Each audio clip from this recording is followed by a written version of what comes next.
Good evening, students, teachers, parents, our esteemed judges, and viewers joining us on YouTube. Welcome to the much anticipated MBPS's first edition of the Budding Technologist competition, building upon the tremendous success of our STEM program, where we were honored to have teachers from our school and mentors from How and Why. Today marks another exceptional chapter in our journey of innovation and excellence. Before we commence, let's begin with a heartfelt prayer that sets the tone for this remarkable event. I invite Abia for the prayer song. Bless the Lord, oh my soul, oh my soul. I worship His holy name. Sing like never before, oh my soul. I worship Your holy. The sun comes up, it's a new day dawning. It's time to sing your song again. Whatever may pass and whatever lies before me, let me be singing when the evening comes. Bless the Lord, oh my soul, oh my soul. I worship His holy name. Sing like never before, oh my soul. I worship Your holy name. Once again, a hearty welcome to everyone joining us for this exceptional event, MBPS's How and Why Budding Technologist. This extraordinary event is the culmination of a year-long STEM education program, a collaborative venture between MBPS's and How and Why. Together, we've dedicated ourselves to nurturing the exceptional talents and ingenuity of our students. This year, we have focused on the theme of research. Our students have worked in teams on various tech topics, and out of 18 plus teams, 8 have been selected to present their projects in the finale. This event will showcase their hard work, creativity, and collaboration. Now, without further ado, let's dive into the incredible STEM program with a glimpse through this video.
I hope this glimpse has given everyone a good understanding of the program and what we can expect from the budding technologists today.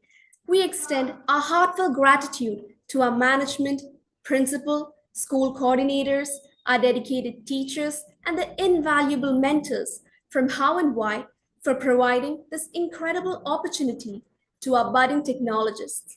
Today, we have the privilege of witnessing the sheer brilliance and the unwavering commitment of these aspiring young technologists as they present their groundbreaking projects to our esteemed panel of judges as they grace us with their expertise and experience and set to evaluate and comment these ingenious ideas. Prepare to be amazed and inspired as these budding technologists demonstrate their creativity, problem solving skills, and technological prowess. Let's join together in offering a resounding round of applause to all our participants and wish them the very best for their presentations today. Now, it is with great pleasure that we extend a warm invitation to our distinguished judges for today's event. Mr. Sheldon Pauling is a robotics engineer driven by an insatiable curiosity and a deep love for innovation. With a rich background in building autonomous robots that excel in perception, planning, and control, Mr. Pauly has developed cutting-edge AI/ML powered systems, transforming raw sensor data into intelligent actions and optimizing real-world applications from laboratory workflows to autonomous navigation. Sir, it's our privilege to have you as our judge. We're sure we're going to learn a lot from you today. Ms. Lasya Gadi is a seasoned technology professional with a robust background in IT and a keen strategic mind, currently advancing her expertise by pursuing an MBA. With a passion for strategy and marketing, she excels in crafting innovative business solutions and fostering strong industry relationships, making her a distinguished expert in the tech field. Ma'am, it's our privilege to have you as a judge. We're sure we're going to learn a lot from you today. Now, I would like to give up my thanks to our sweetest principal, Nini Abraham ma'am, who supported us and encouraged us to always be confident in ourselves and our endeavors. Thank you always. I also thank our dearest administrator, Father Sajio Henan, for your incredible support and dedication to our school. Your impact is deeply appreciated. I thank our amazing vice principal, Mini Roy ma'am, for her commitment to our school and for always being positive in every moment. I thank the wonderful headmistress, Shaila Vargisna, for her excellent leadership and for being so inspiring. Lastly, I thank our amazing academic coordinator, Anju Alexanderman. Your exemplary guidance and profound influence in our school community has made a great impact. Now it's time for the projects.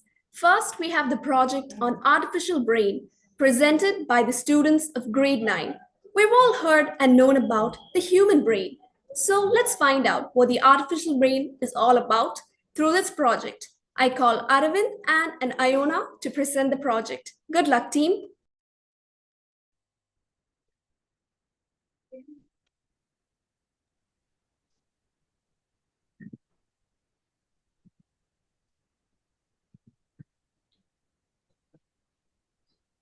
Greetings to one and all present here. This is Iona and Aravind from Group 1, and we're here to present before you about the artificial brain. We're here to take you on an adventure and explore more on what it is.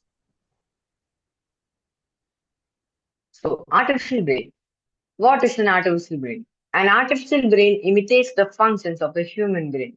It includes systems that can think and make decisions just like our human brain.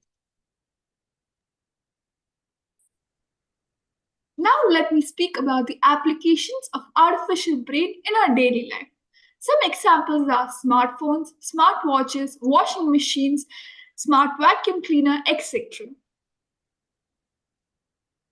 What are the advantages of an artificial brain? An artificial brain has high processing speed and a vast memory capacity. It has advanced data analysis ability and 24/7 operation. Now, what are the limitations of the artificial brain? When compared with the human brain, the artificial brain lacks creativity. There are a number of security risks involved while using the artificial brain.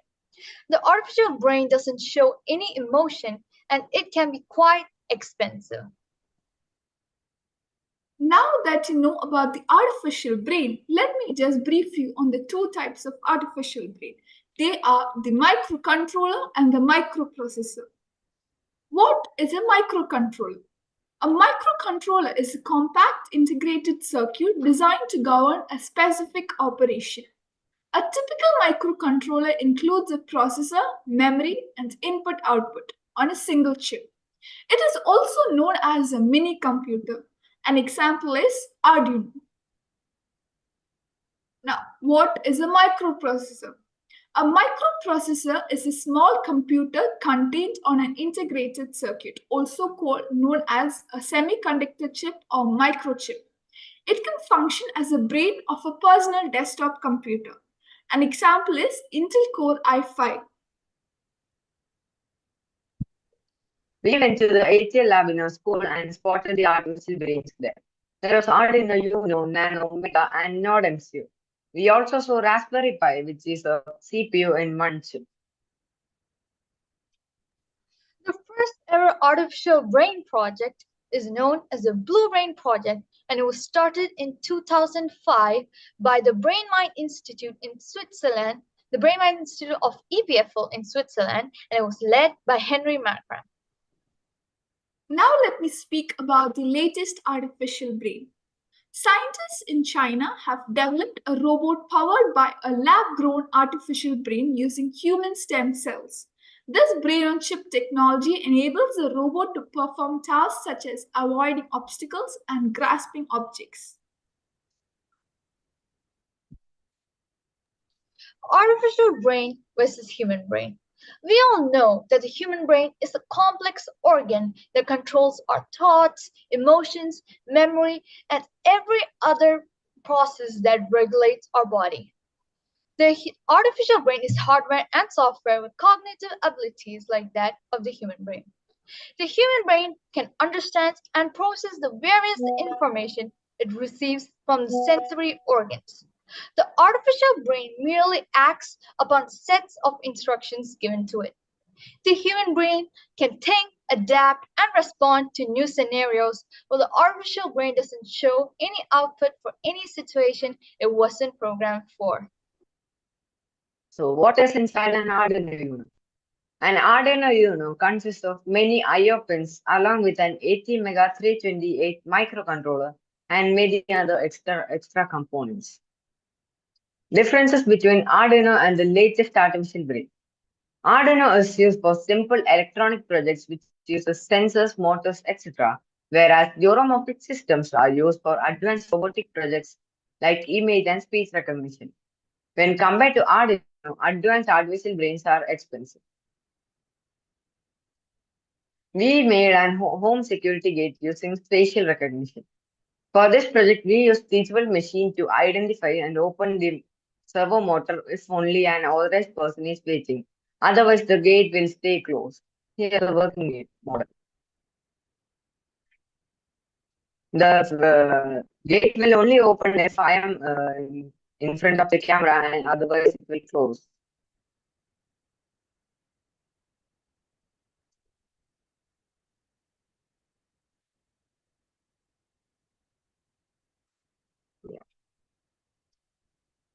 Here's the code we use for this project made by Technologist. First, an if-else block is placed under forever block to run it infinite times. And then we added some conditions according to which the servo motor will move. The artificial brain has made a significant impact in our everyday life with various applications in all domains. But we can expect more state-of-the-art usage of the artificial brain in the coming future. It is no doubt that it is a boon to mankind. Thank you. This was Group 1. Wow, that was an amazing job. Thank you, Anne, Iona, and Aravind. We'll move on to judges' remarks. First, let's start off with Shelvin, sir. Hi, kids. It was a great presentation. Firstly, I'd like to commend on how you guys explained each one of those topics, like setting up the stage for the public, in terms of what artificial brain is and how it can be applied in our daily lives. Secondly, the topic that you chose is essentially called as home automation. It is a big market here in the US. So eventually, if you guys somehow decide to, build a product out of it, it'd be nice to, you guys earning millions out of it. In terms of this technology itself, so you try to detect someone's face, and based off that, a servo is being controlled, right? Yeah. That is the base of this project. But you have to start thinking about how you can build it as a product, because we're trying to sort of gain some monetary value out of it, right? You want to sell it to someone at the end of the day. So in terms of presentation, you guys need to work, because me as a user, I don't need to understand why one specific thing works or why it won't work. And one thing I want to ask, you may not know the answer, it's just me being a bit tinkering about the project. Why is it called the Blue Brain Project? Because it uses the Blue Gene supercomputer. Mm-hmm. And how is it translating onto you guys using Arduino? Or do you plan to, use a better compute over time? So the So it project, is more compact, easy to use. Mm-hmm. Yeah. And as you guys mentioned, over the years, there'll be more and better compute that would come up. But as you know, today AI is everything. You don't need to solve every problem with AI. So I appreciate you guys sticking with Arduino instead of going with ESP, because that would have been overkill for the project. That's it from my side. Good job, guys. Thank you, sir. thank you. Thank you, sir. Thank you, sir. We'll move on to the remarks from Lazia ma'am. Hi, kids. It was a wonderful presentation. I saw the comments from Shelvin. There was something that I would wanted to mention. The presentation was wonderful. I would want to come up on a strategic point of view, the way Shelvin told. How are you going to sell it to a client? It's really good that you have done the research for the whole project, but how would you sell me the product? You showed me a video. Can one of you explain how would you sell that product to me? Yes, ma'am. We can also add a computer. We can change the computer to as this ESP module, the camera module, which will help a lot. We would not need to use the computer, and we would need a microprocessor instead of a microcontroller, like Raspberry Pi. And this might not, you might not know this, but monetarily, how would you sell this? Like, would you sell it for, what would be your budget for one product? This would be something in business perspective I'm asking, because you should know these answers. That's okay if you don't know. Ma'am, can you We repeat didn't the check into question? that. Ma'am, can you repeat the question? If you were to sell this product, for how much would you sell this?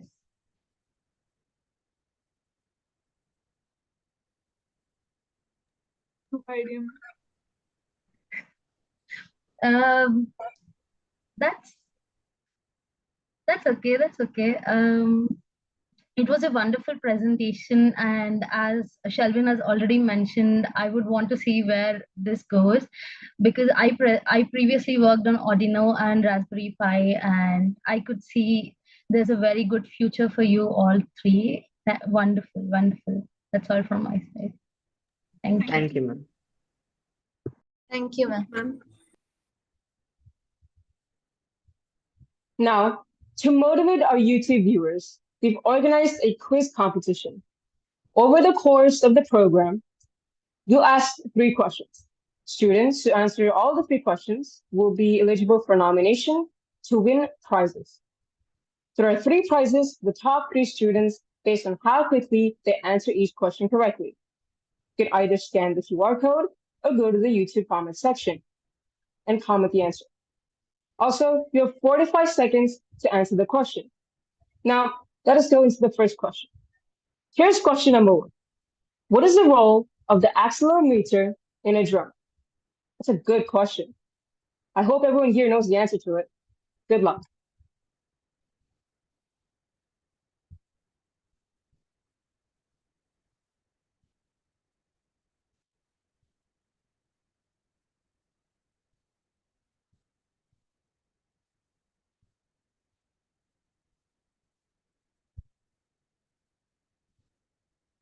I hope that was fun for you all. But now it's time to go into our next project. Project number 2 is about space technology. I myself am very much interested in astronomy, so I'm very keen to see what they're going to present. It's such an interesting topic. The participants are Dia Mariam Adai, Veda Anu, Christian Abraham, and Pranav Geoshine from grade 6. I wish you guys good luck on your presentation.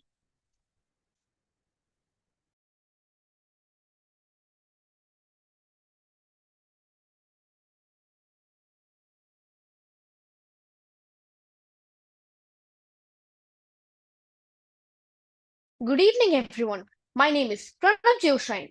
Our topic is space technology, and my teammates are Veda Anup, Kristen Martin, and Dia Mariam. Let's start. What do you mean by space? Galaxies, stars, planets, and some celestial bodies known as asteroids and meteoroids together form space. It is extremely hard to explore even the moon, which is the closest celestial body to the Earth, because the costs are extremely high, ranging from millions to billions of dollars. What are the uses of space technology?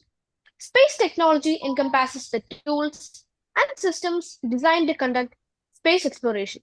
It encompasses satellites. Satellites are objects which move around a larger object. For example, the Earth is a satellite because it moves around the Sun, and the Moon is a satellite because it moves around the Earth. They both are called natural satellites, but usually when someone speaks of satellites, they mean artificial satellites, which are man-made. For example, the Aryabhatta, which was the first artificial satellite sent to space by India. Spacecrafts.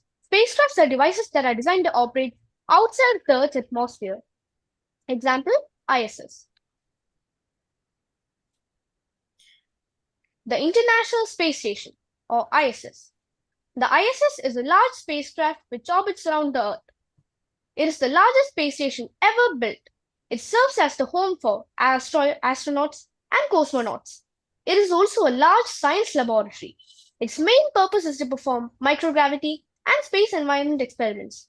Astronauts who live there live in solar-powered pressurized modules where they eat, sleep, work, and conduct researches.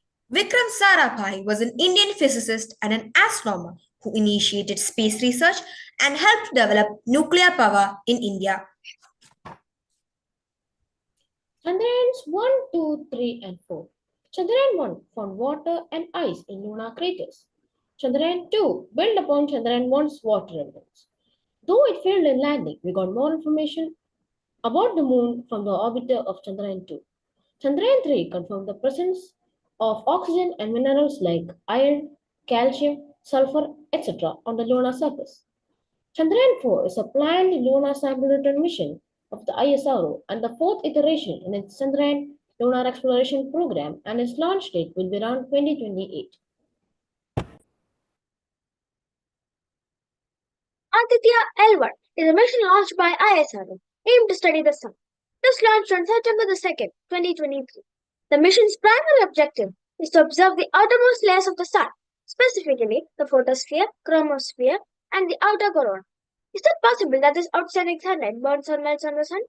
Absolutely not, as it has not landed on the Sun. NASA's 1 to 2 year training program at NASA Space Center in Houston. Wheelless training. Wheelless training involves the astronauts going on parabolic flights, going up and down on a specific speed and height for a near to zero gravity effect. Neutral buoyancy training. This training involves large or gigantic indoor pools, which astronauts do missions inside, in a zero gravity effect. VR training. VR or virtual reality training involves VR for missions. It helps astronauts to do dangerous, even life-threatening missions at the safety of the center. Now, let's talk about the stranded astronauts.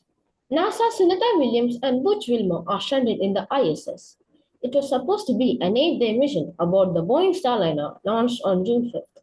But helium leak and thruster malfunction make their return indefinite. Potential health risks are cancer by solar radiation, muscle and bone loss, tissue damage, etc. The future plans of India's space technology are human space exploitation that refers to the use of outer space for various economic, scientific, and strategic purposes. Space based solar power, which is the idea of collecting solar energy in space and transmitting it to the Earth as a clean energy source. Space tourism is an emerging sector of the space industry that offers non professional astronauts the opportunity to travel into space for recreational, leisure, or business purposes. As we all know, the Blue Origin by Jeff Bezos has successfully completed its 8th crewed spaceflight on 29th August, which included 6 passengers. Deep space exploration refers to the investigation of outer space beyond Earth's immediate surroundings, typically outside the influence of our planet's gravitational pull. James Webb Telescope was launched on 25th December 2021, which orbits the Sun 1.5 million kilometers away from the Earth at what is called the second Lagrange point, or L2. In conclusion, space technology is like a superhero tool that helps us explore the universe. By using special rockets, satellites, and robots, scientists can learn more about the planets, stars, and even other galaxies. As we keep diving into new space time, we're sure to discover even more exciting things about the cosmos and our place in it. Now let's see how a rover drives on Mars. Before a rover hits the road, engineers send computer commands overnight, telling it where to go the next day. Rover drivers have two options depending on how tricky the terrain is. They can send a string of specific commands, like drive forward 5 meters, then turn right 90 degrees. Rover then turns its wheels enough times to add up to 5 meters and then turns in place. They can even let it think on its own way, like see that rock over there, find your way there safely. Then using two cameras like human eyes, it gets a 3D view of rocks and slopes. After mapping the danger zones, it plots the safest route to avoid them. Engineers double check when the rover sends back a postcard of its new spot on Mars. Thank you.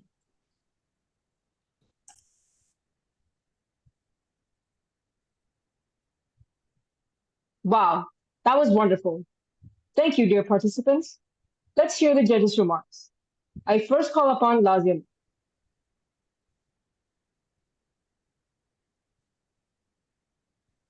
It was a wonderful presentation starting with.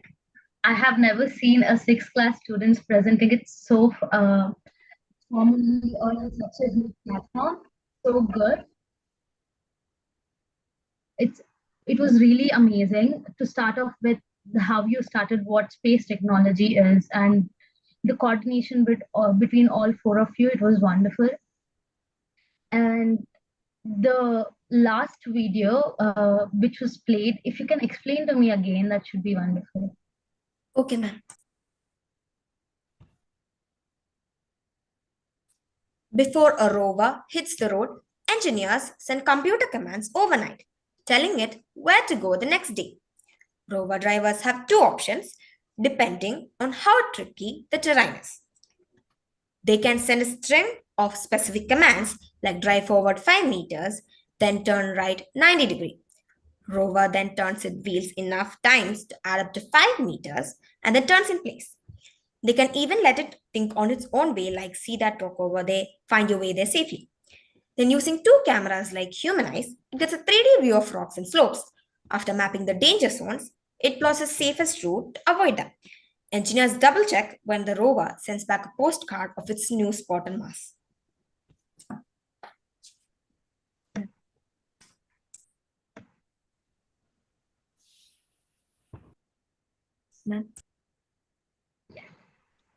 So the reason I asked you is because the enthusiasm you guys have within you, and without going back, you again did it. So that is what we require in the business world. Never go back, go ahead. And you guys did that. And I'm proud of you.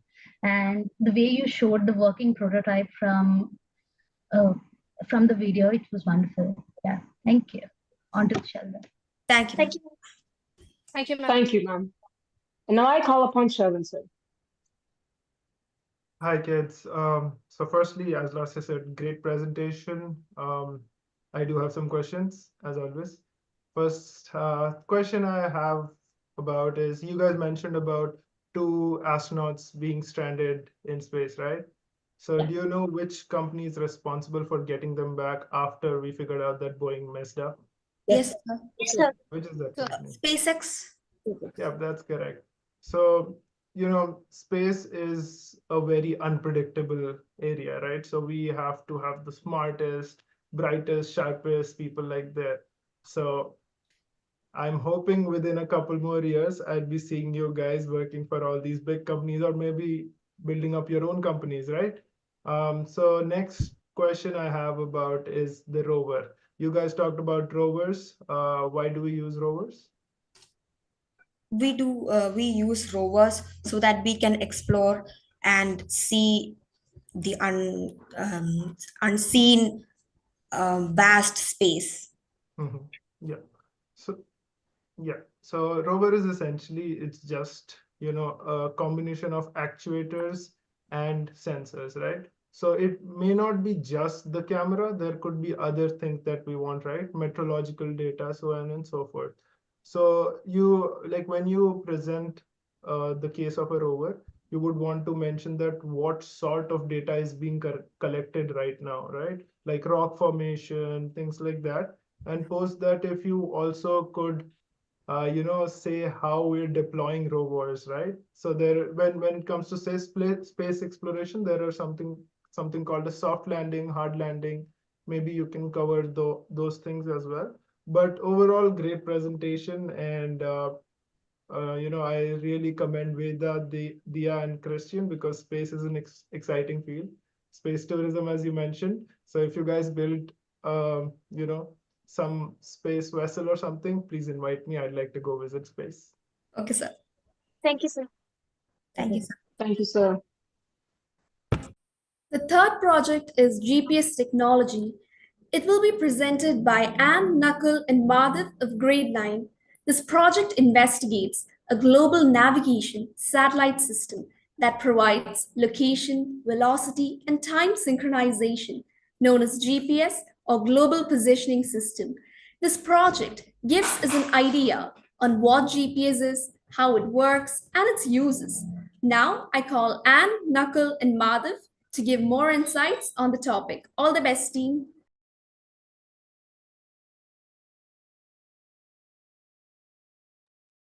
Good evening, judges, teachers, students, and dear viewers. Welcome to the world of GPS. Myself, Anne, along with my teammates Nakul and Madhav, are here to share some information on GPS, its functions, how it works, and many more. First of all, we'll see what is GPS. GPS, which is the short form for Global Positioning System, is a satellite-based navigation system which allows us to know our location anywhere in the world under any weather. The first satellite was developed in 1960 to allow ships in the US Navy to navigate the oceans more accurately. The first navigation system was made by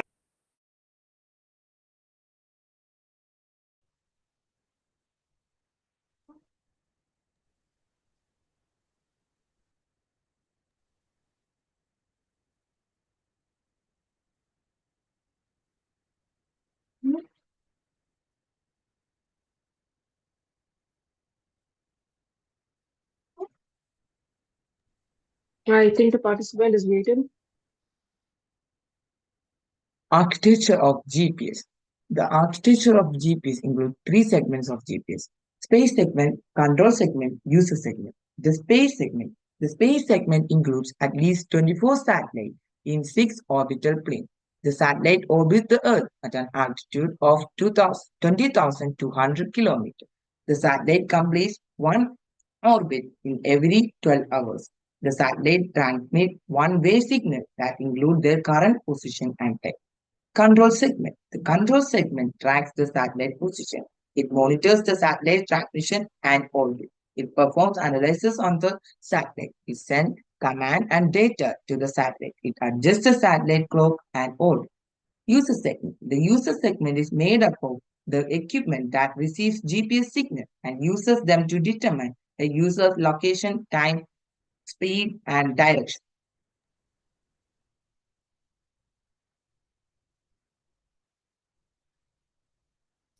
How GPS work? Satellites There are 32 satellites, out of which 24 are required and 8 are for backup. A GPS requires a minimum of 4 satellites for proper functioning. Trilateration, the process of determining absolute or relative position of point by the measurement of distance, geometry of circle, sphere, and triangle. Transmission, each satellite sends radio waves and each signal is unique.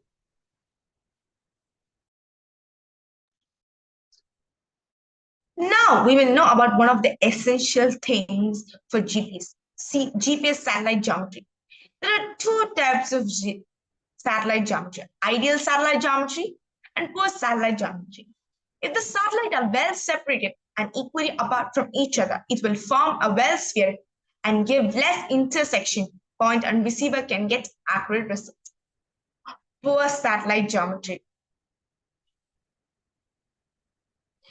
Poor satellite geometry are formed when satellites are not equally apart to each other and provides more in result position. Sources of GPS errors. Multipath. Multipath means when the receiver signal receives two or more signals, one directly from the satellite and other reflected by the building. This will have change of 0.6 to 1.2 meters. Satellite errors. Satellite errors means the error in satellite. This will have a change of 8.64 to 17.28 meters per day. Ionospheric delay. Ionospheric delay means the bending of GPS signal due to the presence of ions in the ionosphere. This will cause a change of 5 to 7 meters. Troposphere error.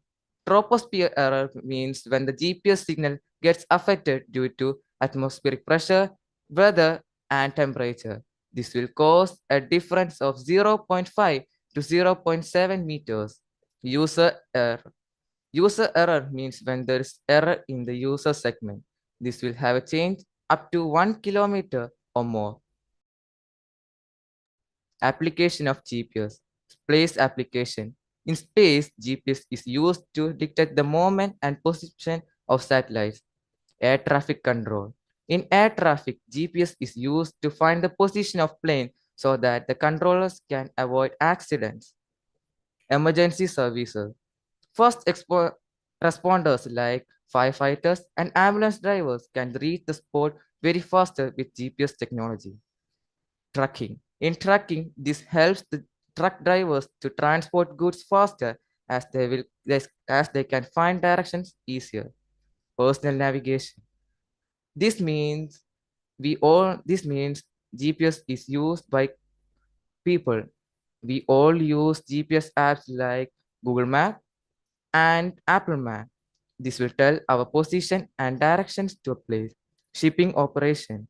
In maritime, it is used to find the distance between two ports, direction to a port, and dictate the position of ships.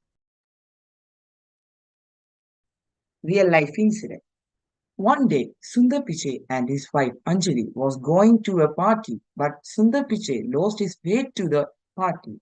When they reached the occasion, it was already over, and his wife Anjali was mad at him for this.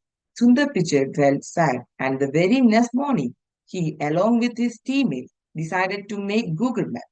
Google Map was launched in USA in 2005 and in India in 2008.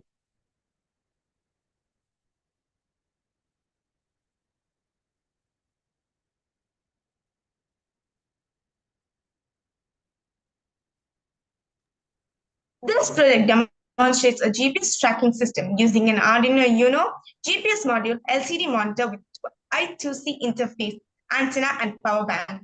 The GPS module receives satellite signals to determine latitude and longitude, which are then displayed on the LCD screen through I2C communication. The coordinates can be entered into Google Map to pinpoint the device exact location. In conclusion, uses of GPS are constantly growing. It can detect more accurate measures. Your time is up. Sorry, but your time's up. That was brilliant. I learned a lot. Thank you, Anne, Nakul, and Madhav. Let's move on to the judges' remarks. We'll start off with Shelvin, sir. Hi guys, great presentation. GPS is a very, applied science kind of project. I totally understand that. I do have questions from your demonstration itself. So first thing, I did see an Arduino board, but did you guys have another board that interfaced with the LCD? No, we didn't have. So the I2C connection from the LCD is directly going on to the Arduino, is that correct? Yes, sir. Right. So I think in terms of the presentation, there is something called as RTK that is actively used. So you guys mentioned about errors, right? So if there is an error, we need to make sure that we resolve those errors because there are a lot of mission critical systems that we talked about here, which could be, anywhere from the air traffic controller to the space navigation and things like that. So are you guys familiar with RTK? No, sir. Actually, not. Yep. So you guys can look into it as well. So it actually means, I think, real-time kinesis or real-time kinetic.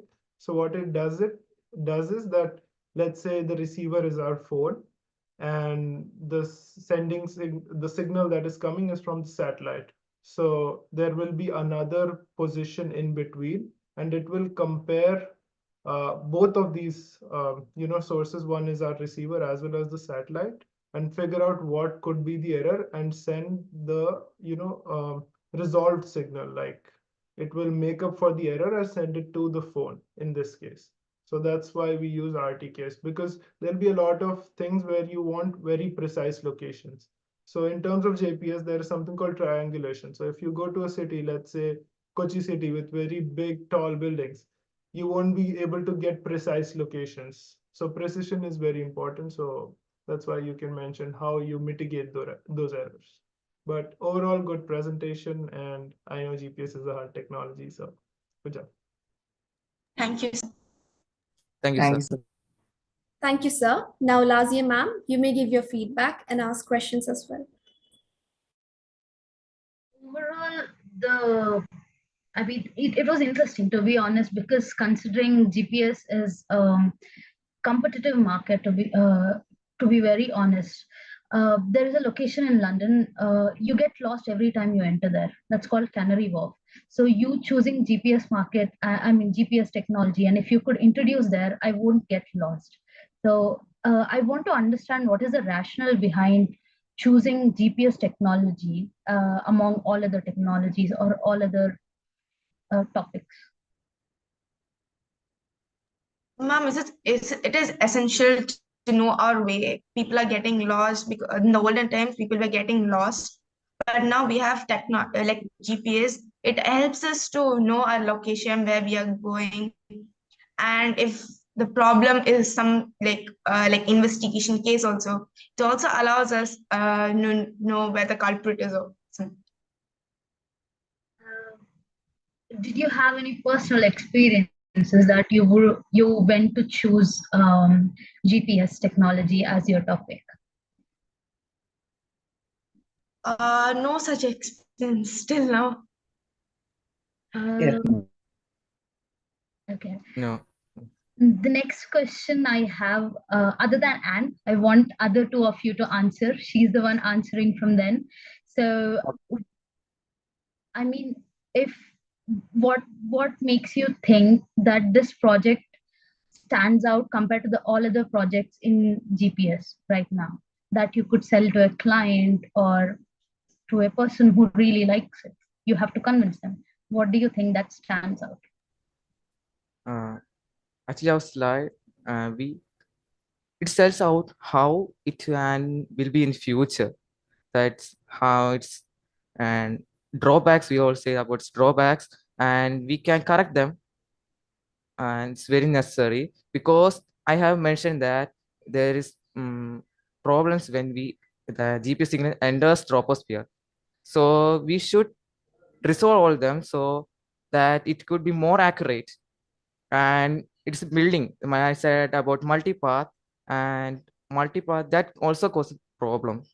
And like Sa said, in a city like Kochi, there are many buildings. So sometimes it may get lost. And like ma'am said, in some places we can't detect GPS.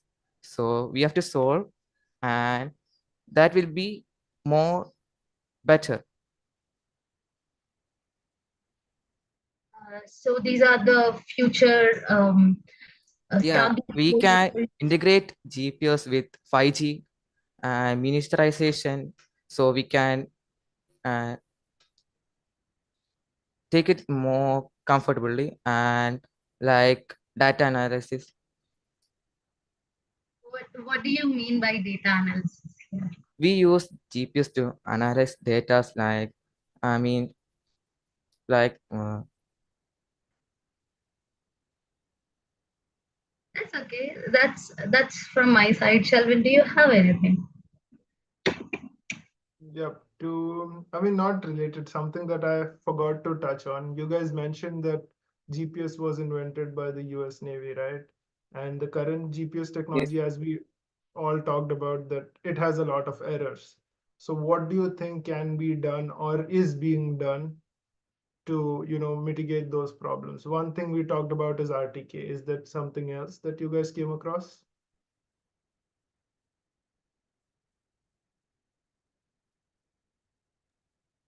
Not actually, sir. No, Mhm. no. No, sir. Okay, that's totally fine.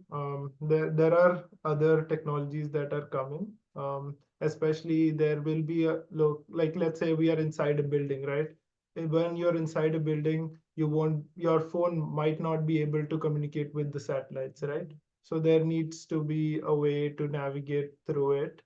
And I'm hoping some of your friends might have picked it up, coming up projects in robotics and stuff.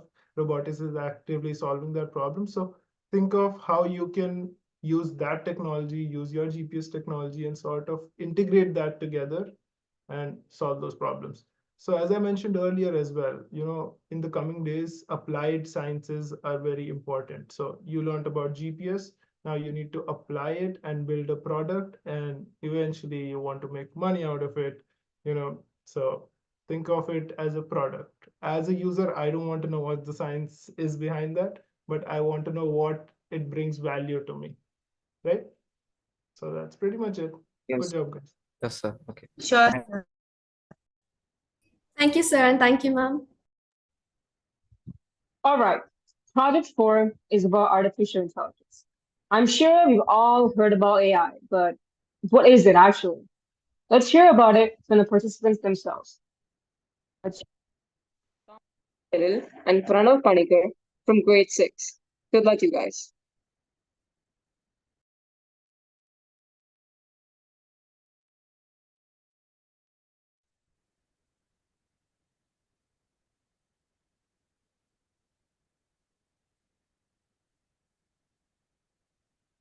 Good evening, everyone, respected judges, teachers, and my dear friends.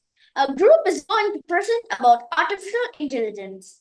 Our members are Achidwini, me, Thomas Georgi Gulil, and Pranay Panikar. I will give you a brief introduction about artificial intelligence. AI is also known as artificial intelligence. It is a branch of computer science. The father of AI is John McCarthy. The father of Indian AI is Dabala Rajagopal Raj Reddy. Now I am going to explain about the three types of AI. Narrow AI, which is designed for specific tasks like Siri and Alexa. General AI. This AI can perform intellectual tasks like a real human being. Super intelligent AI is a future concept where AI surpasses human intelligence. Now, I'm going to say some examples of AI used in everyday life. Siri, Alexa as voice assistants, AI-based video games, search engines like Mozilla Firefox. Let's see the applications of AI. AI finds applications in various fields like education, health, transportation, defense, cybersecurity, etc. Some of the major applications of AI are AI assisted disease diagnosis, AI powered intelligent tutoring, Autonomous vehicles like Tesla, AI-powered chatbots and virtual assistants, AI-driven weather forecast in agriculture, AI-assisted analysis in finance, and so on. AI has impact on our day-to-day life, from face recognition on mobile phones to smart assistants, social media, e-banking, e-commerce, and navigation and travel. Thus, AI personalizes our experiences and simplify our routine tasks. Let's see how AI works. AI is like an umbrella term which covers machine learning, deep learning, natural language processing, and robotics. Machine learning is a subset of AI which focuses on developing and studying algorithms which is capable of learning from data and perform tasks. Deep learning uses artificial neural networks which mimics the human brain to perform more complex reasoning tasks. Natural language processing is a machine learning technology. It gives computers the ability to interpret, manipulate, and comprehend human communication. Robotics helps to create intelligent robots using AI that can perform tasks in real-world environment. Let's discuss some of the AI-based tools. Text generators like ChatGPT, Meta AI, voice assistants like Alexa uses natural language processing to generate responses to our queries. Machine learning algorithms are used in recommendation engines like YouTube, Facebook, and in image recognition apps like Google Lens to give personalized recommendations. You might all know Elon Musk, right? He owns a car company called Tesla that uses artificial neural networks to power self-driving features on their cars. Also, there are AI-powered robots that can perform specific tasks like crop harvesting, doing surgeries, and more. We try machine learning using Teachable Machine. Teachable Machine is a web-based tool that is used to make machine learning models easy. You can train a computer to recognize images, sounds, and poses. It is easy. No expertise or any type of coding skill required. You can use this in your projects and apps.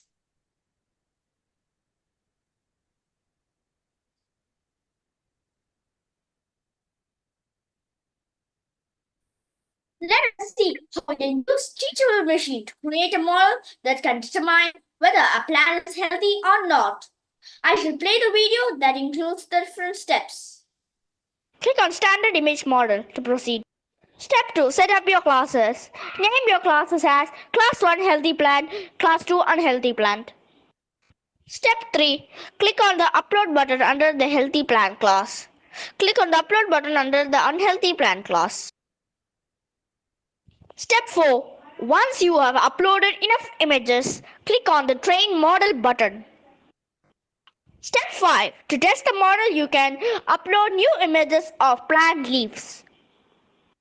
The model will predict whether the plant is healthy or unhealthy. Here we have got 100% accuracy. Click on Start.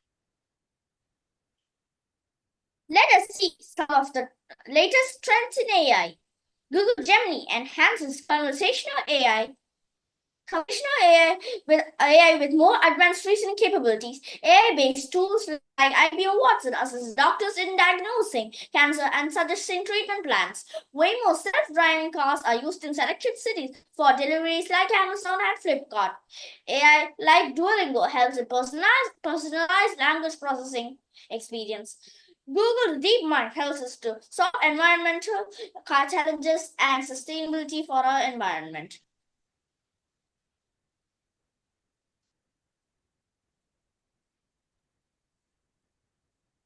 Future scope of AI. Okay, now we'll move on to see the future scope of AI. Okay, in AI is a promising technology, and businesses are investing in AI. By 2030, AI is predicted to touch every major industry. For example, chatbots and virtual assistants will enhance customer service and support. In healthcare, AI will play a major role in disease diagnosis and in personalized treatment. AI provides personalized learning experiences for students. And AI power automated vehicles, AI power threat detection, and an AI assistant data analysis will be more popular in future. AI will improve creative process like content generation, music, art, and design. Intelligent service robots can be employed in space exploration to smart applications. AI-powered smart homes are more efficient, convenient, and are safer. Now I'll move on to the conclusion. AI-built system can process large volume of data and help in accurate decision making. AI applications span over healthcare to business to education. Here I would like to summarize. AI continues to evolve, revolutionize industries, and enhance our daily lives. Thank you. Thank you, Achyut, Thomas, and Pranav. That was wonderful. It's time for the judges' remarks. Let's start with Lazima. That was a wonderful presentation to start with. I have some of the comments, but let us start with any one of you explain what AI means in your words without technical terms. Ma'am, can I say? AI is a set of technologies that helps computer to perform tasks like human intelligence. Um, the it has the ability to sense things like our eyes by using computer vision. It can also uh, interpret our languages using natural language processing.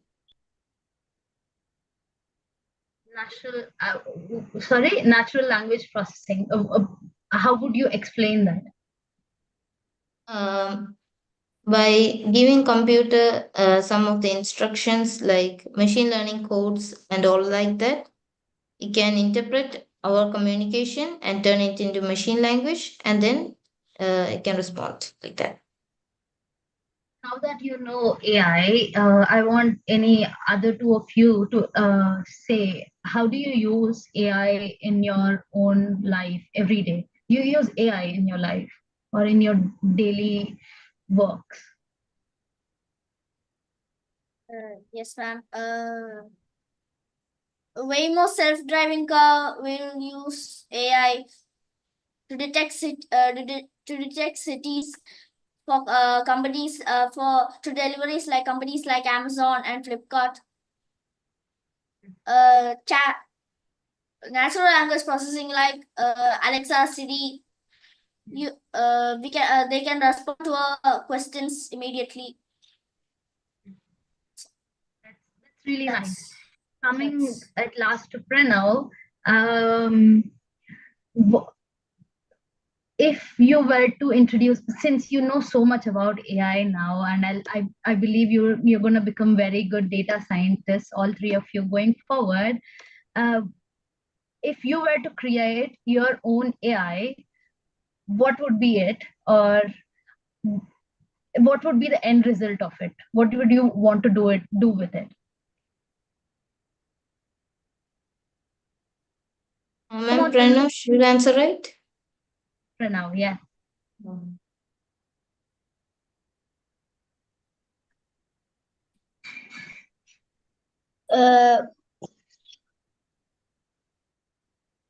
It's okay, you can say the end result. How do you want, if you create an AI, how do you want it to help people?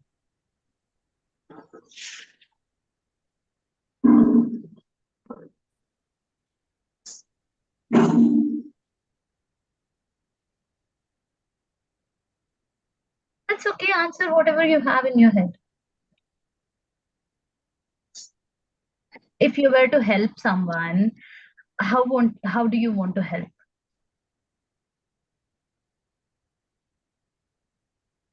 Ma'am, can I answer?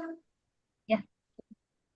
Ma'am, it will help us in our day-to-day life like customer service robots. It can give us advice and things to do. Like that. That's really nice. Yes? We can treat patients. We can treat patients with cancer using AI in the future. That's really nice. That's really nice, coming up with very innovative solutions. Everything was wonderful. I just have one feedback.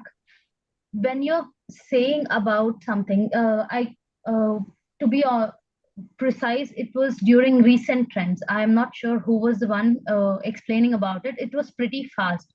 So when you're saying something to a client, or when you're explaining your PPT, if you keep the pace a bit less, though the content is less, that's okay. But if you keep the pace less, then opposite person can understand more.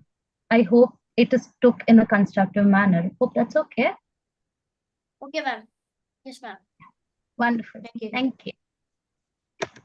Thank you. Thank you, ma'am. Now I call upon Shravan, sir. Hi, Achyut. Hi, Pranav. Hi, Thomas. It was a great presentation. I do Hi, have sir. questions. So, firstly, about the presentation itself, you guys presented an AI umbrella, which had a lot of subtopics within AI. So, you guys mentioned natural language processing in that. So, natural language processing is essentially a task, right? So, as you mentioned about computer vision, I believe that computer vision should have also been mentioned there, right? Because it's one of the tasks. But in how AI works like that, we wrote the four most important things. Mm-hmm. Yeah. So I was talking about the AI umbrella. That's totally fine. So, I mean, it's essentially a task. Computer vision is you're making sense out of some image data or some videos. Natural language is you're making some sense out of some text and so on. So let's move on to your prototype. Which task are you guys trying to emulate there? So teachable machine. Like teachable machine is a platform where machine learning beginners can start learning Mm-hmm. machine learning models. So you were classifying a healthy plant and a bad plant, right? So I was just trying to make you understand. So that is a task under computer vision. Similarly, for natural language processing, you might ask it a question and it will give you an answer. So there'll be some downstream task associated to it. Going on from there, there are a lot of things in AI that we are trying to explore as humans. And there are a lot of people who are scared about AI, right? AI will take up jobs or AI will, take over humanity. What do you guys think about that? If in the future, if AI reaches consciousness or self-awareness, it could Mm-hmm. be the biggest threat to humanity because we don't know what they are thinking. Mm-hmm. Pranav, can you answer my next question? Yeah, Pranav. So my question for you is, what will you do if AI takes over humanity?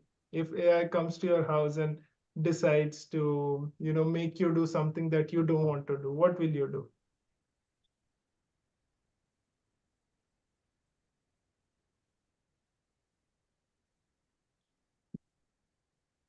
Pranav, you're still on mute.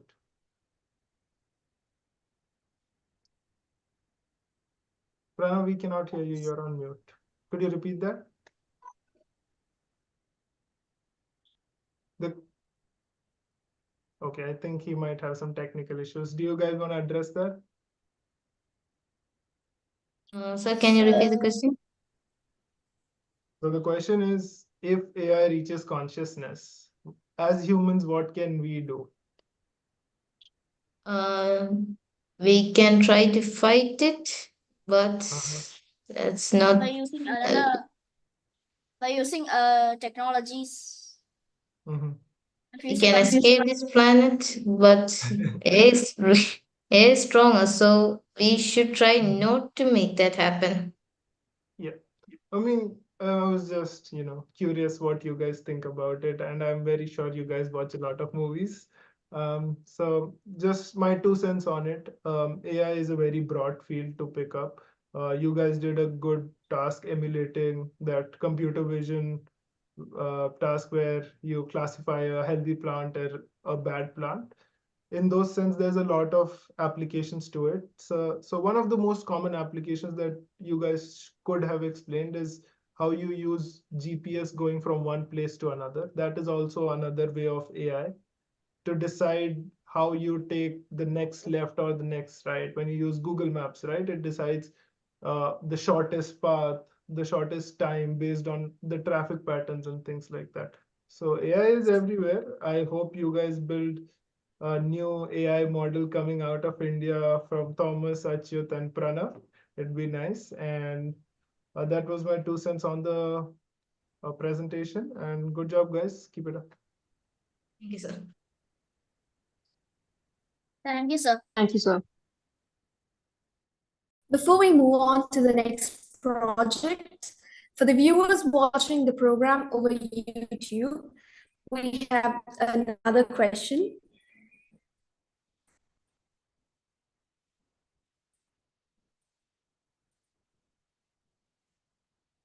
So the next question is, what type of sensors are commonly used to answer the question? You can either scan the QR code or go to the comment section of your YouTube link and answer the question.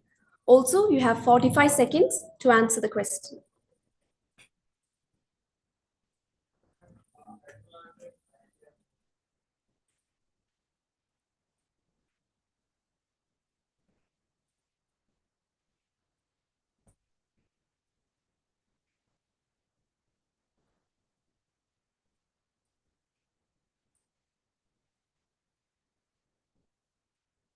All right, so now moving on to the next project, which will be presented by the students of class 7, Advait, Ruben, and Amaya. This project provides a comprehensive insight on game development, its history, designing, and programming. So now over to you guys. All the best. Do well.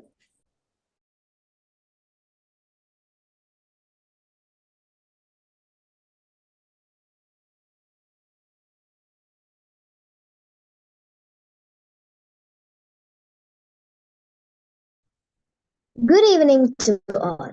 This is Amaya and my teammates are Advait and Ruben.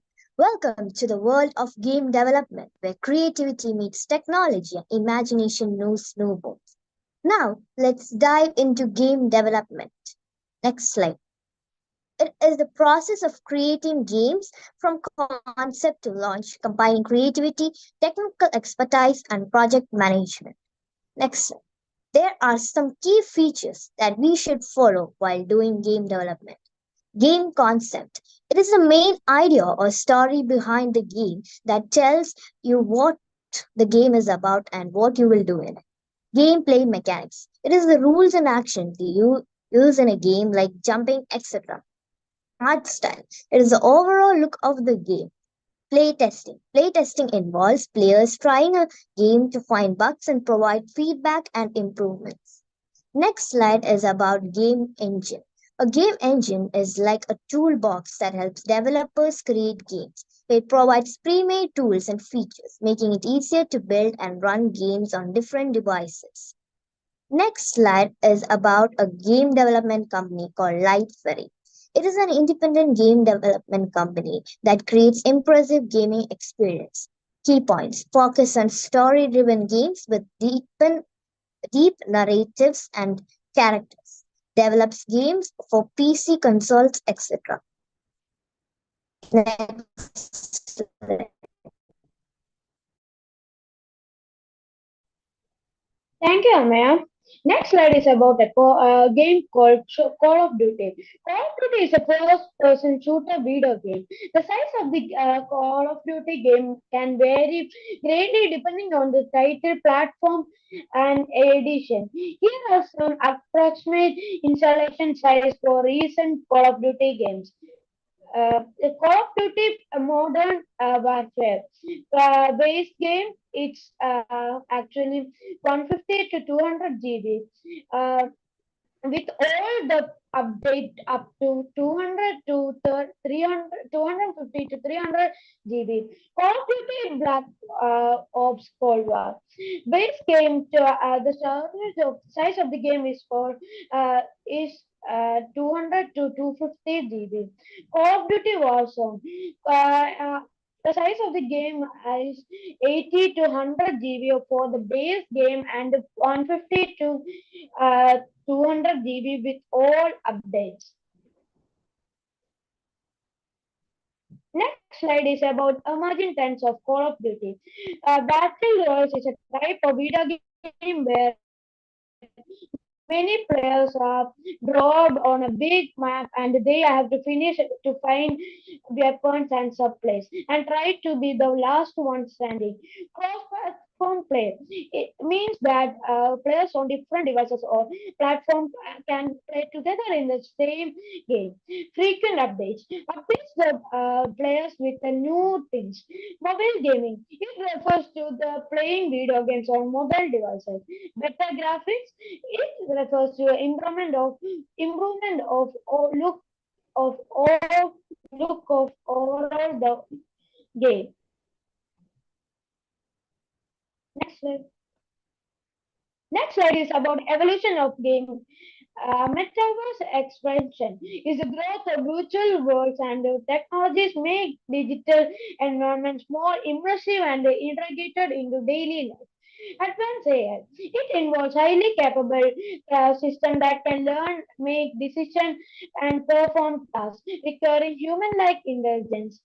Blockchain. It is a way to keep track of transactions using a secure shared digital record.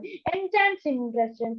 In the game development, enchant simulation refers to simulating physical activity or tactile feedback for more realistic experience. Sustainable gaming. It designing, developing, and playing games in a way that minimize environmental, social, and economic impacts. Next slide is about cloud gaming. Cloud gaming refers to the ability to play high quality games on any device with an internet connection without any need for dedicating game console or high performance hardware. Now I am handing it to Ruben for the next slide. Thank you, Advait. Technologist is coding education software that uses both graphical block-based coding and Python programming with a user-friendly interface and drag-and-drop functionality. It is the ideal companion for setting the first step into the world of programming, Scratch. It is a visual programming language that allows students to create their own interactive stories, games, and animations. As students design Scratch projects, they learn to think creatively, reason systematically, and work collaboratively. This is the demo for a game. This is the game that we developed. The ball touches when touched anywhere. And if the ball touches the red line, the game will stop. And we need to start from the beginning. So we use the paddle to block the ball from touching the line. And whenever the ball touches the paddle, the point will increase. Future of game development. Gaming could become more enhanced thanks to AI improving non-player characters, AR, and VR technologies offering more engaging experiences, and cloud streaming making it possible to play games on multiple platforms. I hand over it to Advait.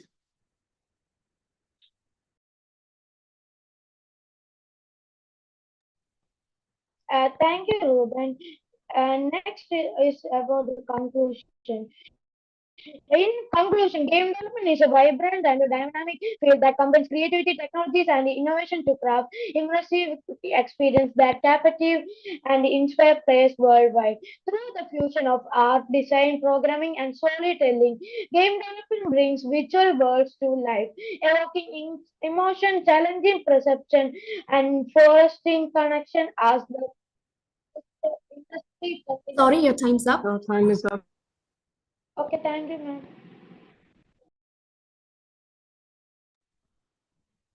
Thank you, team. It was indeed informative. Over to the judges. You may tell your feedback and ask questions as well. We'll start with Sheldon, sir. Hi, Ruben. Hi, Amia. Hi, Advait.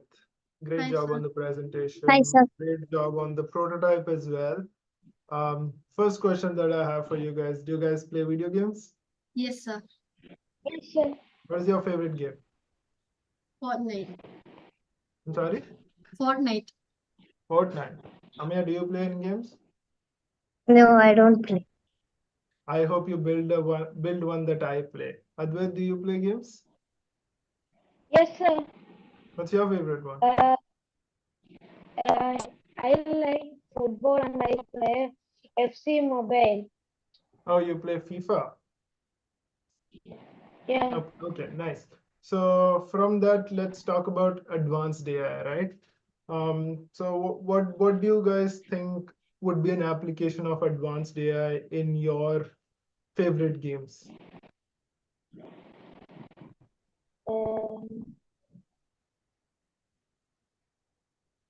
Sir, that's a nice question, but we don't answer. Mm-hmm. And Amir, do you have any thoughts on that? On No, any sir. game? Okay. So, I mean, so let's say the game that you guys built, right? It would have a specific difficulty level. So maybe I'm playing on that and I turn out to be very good at it, highly unlikely. But in, let's say I turn out to be very good. So you would want your computer system to somehow be more intelligent and make it more difficult for me, right? Maybe like dynamically increasing the speed, how the ball is moving. Or if I'm like very bad at it, and as a product, you would want it that as a user, I play it more often. So you make it easier for me. So you'll make it slower, the ball moving slower, and things like that. And in terms of cloud gaming, in the Indian market, not a lot of people use cloud gaming because there are certain disadvantages to it that you're not owning the game. So have you guys thought about how you can tackle that problem? Sir, can you repeat the question? Guys, you don't need to be right. I'm just trying to get your perspective on things. Sir, can Yeah. you repeat again? Advait, I cannot hear you properly. Sir, I can you think repeat the question? question is, India people don't use cloud gaming a lot. Why could be that the reason and how you can mitigate that?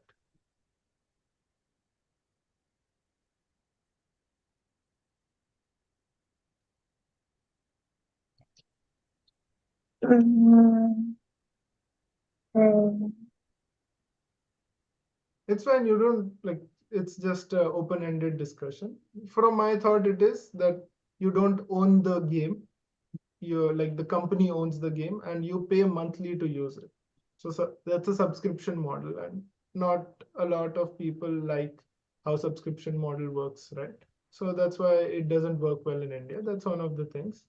And again, game development, very interesting field. It is a culmination of a lot of applied sciences to essentially develop a game. And I'm very impressed with the application that you built. Hopefully, you guys soon will add advanced AI into it. And people like me who are not that great at games will start playing such games. Anyways, good job. Thanks, sir. Thank you, sir. Thank you, sir. Now, Lazia ma'am, you may give your feedback. It was a wonderful presentation, and seeing how the world is evolving, I feel game development is something more than what we see right now on the screen. And have you ever heard of Web3? No. Okay, let's move that out. And then I'll ask you the question, why this game? I saw the game that you have created. Why did you choose to create a ball and catching the ball game? I'm sorry, I don't know the name of the game. Because, ma'am, it is simple to play and easy for everyone to understand. And it is.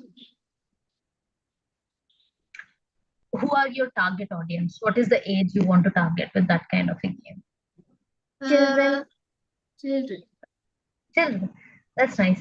I feel anyone who's of 23, 24, they remember using Nokia phones and they had this similar game. That is the reason I asked, what is the rationale behind this game?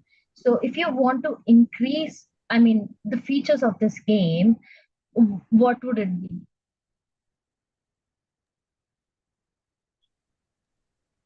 Can you repeat the question? If you want to increase the features of this game, what would those be? The functionality, right? I can't hear you properly. Can anyone confirm that they can hear me? Yes, ma'am, I can hear. Yes, ma'am, we can hear. So, did you get my question or should I repeat? I get, ma'am. We could make it like levels and levels and make it harder for people for playing and while overcoming each level and increasing the speed of the ball and like that. Do you think the same software that you're using now would be compatible if you use so many levels, and then if you have so many on base level, so many if condition or conditions, will that work, or should you change the base software of it? Yes, sir. Yes, ma'am. We should change the base. Yes, ma'am. Yes, ma'am. My last question: did you have any difficulties creating this game? No, ma'am. It was easy. Yes. How did you do it? By using Scratch. By using You three came together and did it, is it? No, we gave Ruben ideas and he did. Ruben did it. Yes, ma'am. That's really nice. Commendable. Proud of you all. That's all. And I could see a lot of, gaming enthusiasts. I can say that way. Yeah. All the best for you all. Thank you, ma'am. Thank you, ma'am. Thank you, ma'am. Thank you, ma'am. All right, everyone. Time for the next project. Project 6 is going to be about website development. How interesting. I'm sure everyone watching and everyone here else can learn lots from this. The participants are Ruth Susan, Daya Hari, and Nathan Matthew from grade 5. I wish you guys good luck. Web development is difficult. Only when you set your standard, it is fun to do. Greetings, everyone. We are here with a presentation based on website development. In this presentation, we will explore the key stages of the entire process of website development, including design, testing, publishing, initial planning, and so on. In this presentation will include what is a website, types of websites, building blocks of websites, website planning, web design and layout, creating the content, putting it all together, testing and improving, and publishing your website. Let's go further in. So, what is a website? A collection of 2 or more web pages that are easily accessible through the internet are called a website. Web pages are stored on a web server and are identified by a common domain name. Websites are very useful to us as it can do a variety of purposes such as selling products, hosting blogs, providing information, and so on. Let's look what are the different types of websites. Informational websites which give us information. Examples are Wikipedia. E-commerce website helps you in selling goods. Examples are Amazon and Flipkart. Social networking website is where you can do social things. Example, Facebook and Instagram. Blog website is an online platform where you can share your thoughts, ideas, stories, and so on. Examples are WordPress. Educational websites like Khan Academy helps you in the knowing of education. Let's see building blocks of a website. Programming languages like HTML, CSS, and JavaScript are used to develop a website. HTML or hypertext markup language is used to build the basic structure of website. CSS or cascading style sheets improve or style the website. JavaScript makes the website smarter and interactive. Website planning. The first step of website development is planning. Crucial steps of planning are define your objectives. First, we should list our goals or requirements. Identify your target audience. Who are going to be your users? Analyze competitors. What all we should do to make our website better? Create a content strategy. What all content should be presented? Design a user experience. Make the website easy and fun to use. Develop a visual design. Make it attractive and appealing. Poor planning results in bad website. For example, some railway ticket booking sites have issues like unclear navigation, bad content, accessibility issues, and slow loading. Web design and layout. Once the planning is done, we should have an effective web design.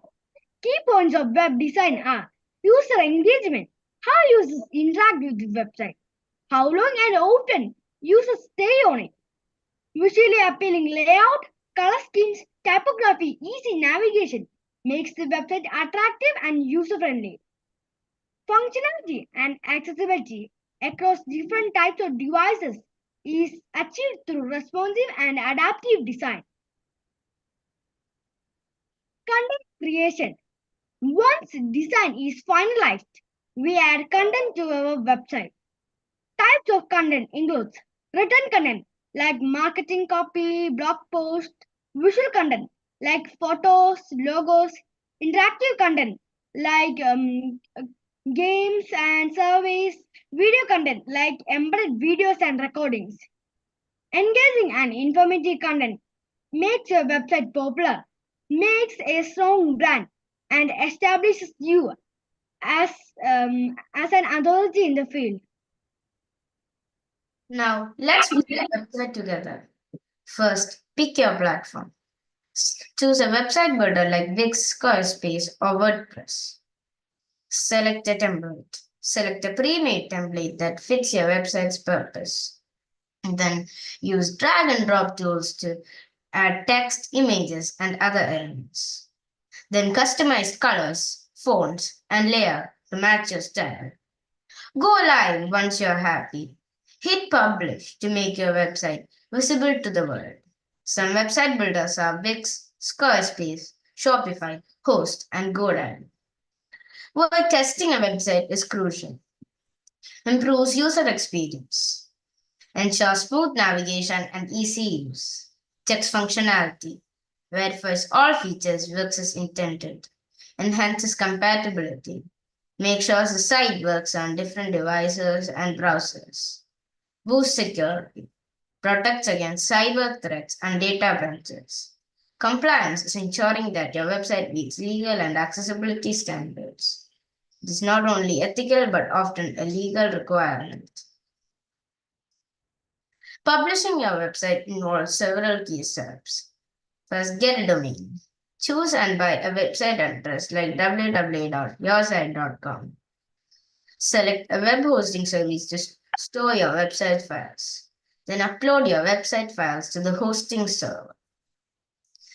Then test it out to check if your website works correctly online.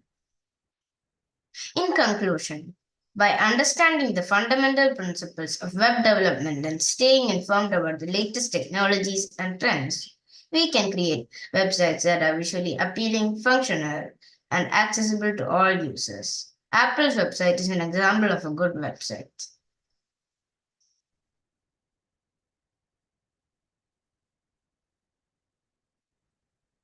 This was the website we created. This presentation was done by the students of class 5C. Ruth Susan Jacob, Dea Hari, and Nainan Matthew Chattilardu. Thank you. That was great, team. Let's move to the judges' remarks. Again, let's start off with Lazia, ma'am. It was a wonderful presentation, and the depth was really great for the class 5. I saw the website that you created, and I wanted to ask why that website? Ma'am, can you repeat your question? You have shown me the prototype of the website you have created, and that's on your school, if I'm not wrong. Ma'am, we were advised. Okay, that's great. And the colors that you decided on the web page, why were those the colors that you decided, not the others?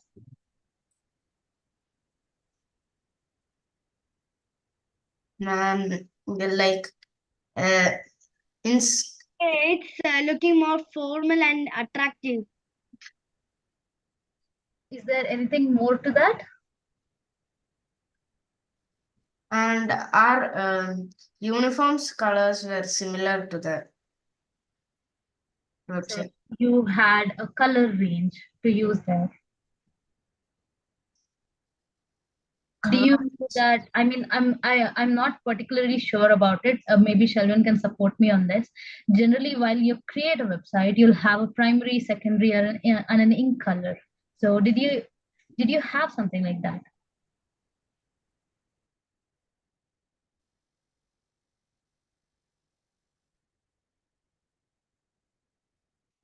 Anyone of you? No, ma'am. Okay, it was based on the uniform that you decided. Uniform and schools, the school. Okay, this is an open-ended question. How do you think a website can create an impression if or else I have to buy a product from that company or not? Ma'am, I do not understand. How do you think the website design, like the UI UX of the design of the website, or how the website looks, will make an impression that I should buy? Like you see Mintra and say that you want to buy that frock, right? And if you see the same thing on Amazon, you might not want that. Why do you think so? Because it's less attractive. Maybe it's very old. So you think the website you created surpasses everything? What? Can you repeat? Do you think the website you created attracts the users? Ma'am, we hope so. Yes, ma'am. Yes, Sorry, ma'am. I didn't understand you. Ma'am, we hope so. Oh, you hope so. That's really nice. That's very optimistic. I mean, that's all from my end. And yeah, over to Shelvin. Hi, Naina, hi, Ruth. Hi there. Great presentation. I also love the website that you created. Quick question, which platform did you guys use to build the website? Google site. Google site. Google Sites. Google site. So were you guys like picking up blocks or dropping it, or was it using HTML, CSS, JavaScript to build the website? Sir, picking a block and dropping it. Mhm. So in your slides, you guys mentioned that HTML, CSS, JavaScript is the most commonly used technologies, right? So I think you guys can also mention the technologies that you guys used. In modern websites, it is not limited to these three technologies. There are a lot of frameworks that we use, something like React, and there are other technologies as well. And when it comes to web development, there are multiple aspects to it. You guys talked about planning, designing, and things like that. So before you build a website, you build a design out of it. And once you're happy, that's when you start coding, right? So in that specific manner, you think about UI, UX. So in your specific website, what considerations did you guys have when you developed the UI or UX?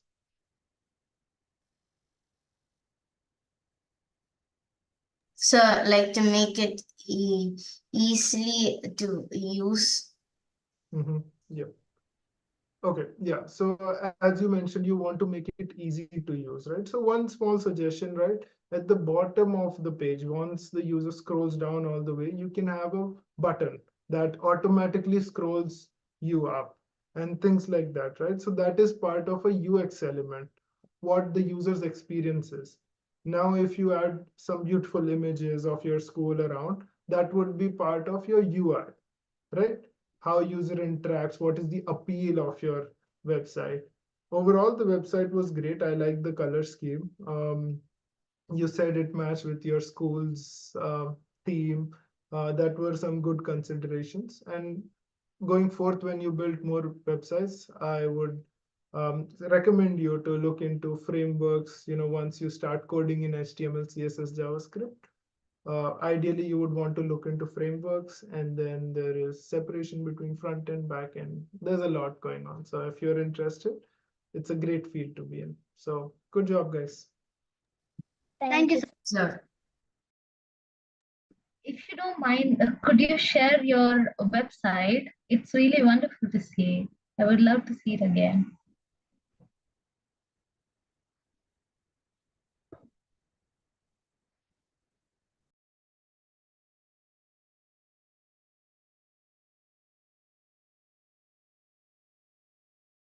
Ma'am, here.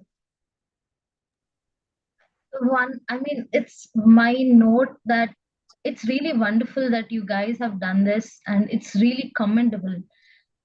Yeah, I haven't seen i- if I would be your age, I wouldn't have done this. So it's really wonderful. Proud of you guys. Very proud of you. Thank you, ma'am. Thank you.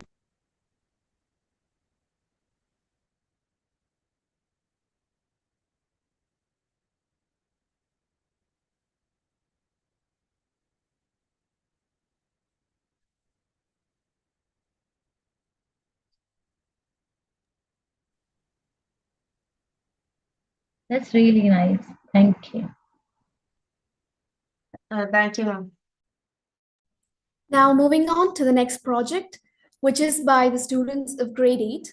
This project dives into the diverse world of robotics, examining various types of robots and its functions.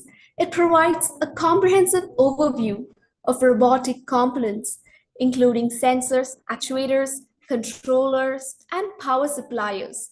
To present the project, I call Nakshatra, Adityan, Danny, and Vaiga. I wish you all the very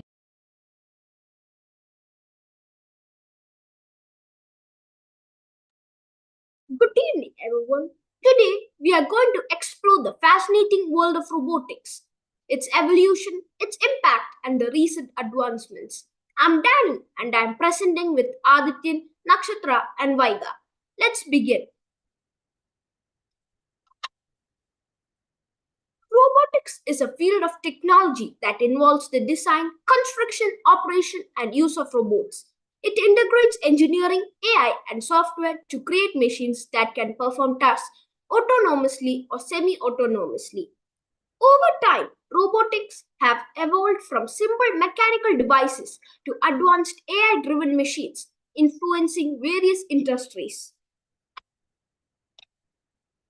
Computational and AI robots. Computational robots rely on sophisticated processors to perform tasks according to predefined algorithms. They are designed to handle complex operations efficiently. AI robots, on the other hand, can learn from data, adapt to new situations, and make autonomous decisions, improving their performance over time. Types of robots. Robots can be categorized into several types. Industrial robots are primarily used in manufacturing for tasks like welding, painting, and assembly. They operate with high precision and speed. Service robots, such as surgical robots and home assistants, help humans in various tasks, including healthcare and domestic chores. Military robots are used for defense, surveillance, and combat, including drones and bomb disposal robots. Humanoid robots mimic human form and behavior, often used in research, entertainment, and customer interaction, such as Honda's Asimo and SoftBank's Pepper. Application of robotics. In healthcare, robotics is revolutionizing surgery, rehabilitation, and caregiving. The Da Vinci surgical system, for example, allows the minimal invasive surgery. In agriculture, robots enhance precision farming with drones monitoring crops, health, and autonomous tractor handling fieldwork. In manufacturing, robotics automates production lines, improving efficiency and ensuring quality control. Logistics is another area being transformed with robots like Amazon's Prime Air drones, revolution last mile deliveries aiming to deliver packages within 30 minutes. Recent advancements in robotics. Recent advancements include AI and machine learning integration, allowing robots to learn from data and adapt to new environments. In space exploration, robots like NASA's Mars rovers conducting research in environments inhospitable to humans. Tesla's humanoid robot Optimus is designed for repetitive and dangerous tasks in factories using advanced AI to navigate and handle objects safely. So robotics made from flexible materials are capable of delicate tasks such as medicinal procedures or search and rescue missions. Autonomous vehicles, including self-driving cars and drones, represent a significant leap in mobility and transportation. For some fun facts, in Japan, many people use service robots like Pepper as domestic helpers. Did you know that Sophia is the first humanoid robot to be granted citizenship in Saudi Arabia? The term robot comes from the Czech word robota, which means forced labor. Ethical and social considerations. While robots increase productivity, they also raise concerns about job displacement, particularly in industries like manufacturing and logistics. Privacy and surveillance are other concerns as robots equipped with cameras and sensors collect data that could be used for surveillance. Challenges in robotics. Despite the advancements, robotics still face technical barriers like improving energy efficiency and ensuring precise movements. Legal issues are also a concern as the rapid development of robotics outspaces the creation of laws and regulations, especially for the automobile vehicles, AI, and ethics. The future of robotics. Looking to the future, robotics is becoming increasingly integrated into everyday life. The rise of collaborative robots or cobots designed to work alongside humans will redefine we interact with, with machines in industries like manufacturing, healthcare, and logistics. Case studies. Boston Dynamics is at the forefront of robotics innovation with the agile robots like Atlas and Spot, known for their mobility and adaptability in challenging environments. NASA's Mars rovers like Curiosity and Perseverance represent the cutting edge of robotics in space exploration. Our project involves building a simple autonomous car using an Arduino Uno DC motors, ultrasonic sensor, and a driver motor. The car detects obstacles and navigates around them, demonstrating basic robotic principles like obstacle detection and autonomous navigation. In conclusion, robotics is transforming industries from healthcare to space exploration. As we move forward, it's crucial to balance innovation with ethical responsibility to ensure these technologies benefit all. Thank you for your attention. We hope this presentation had provided you with valuable insights into the world of robotics. Thanks to the almighty teachers, judges, viewers, our GSRN team, and to my fantastic team members. Wow, that was mind blowing. Thank you, team. Moving on to judges' remarks. Shelvin, sir, you may give your feedback and ask questions as well.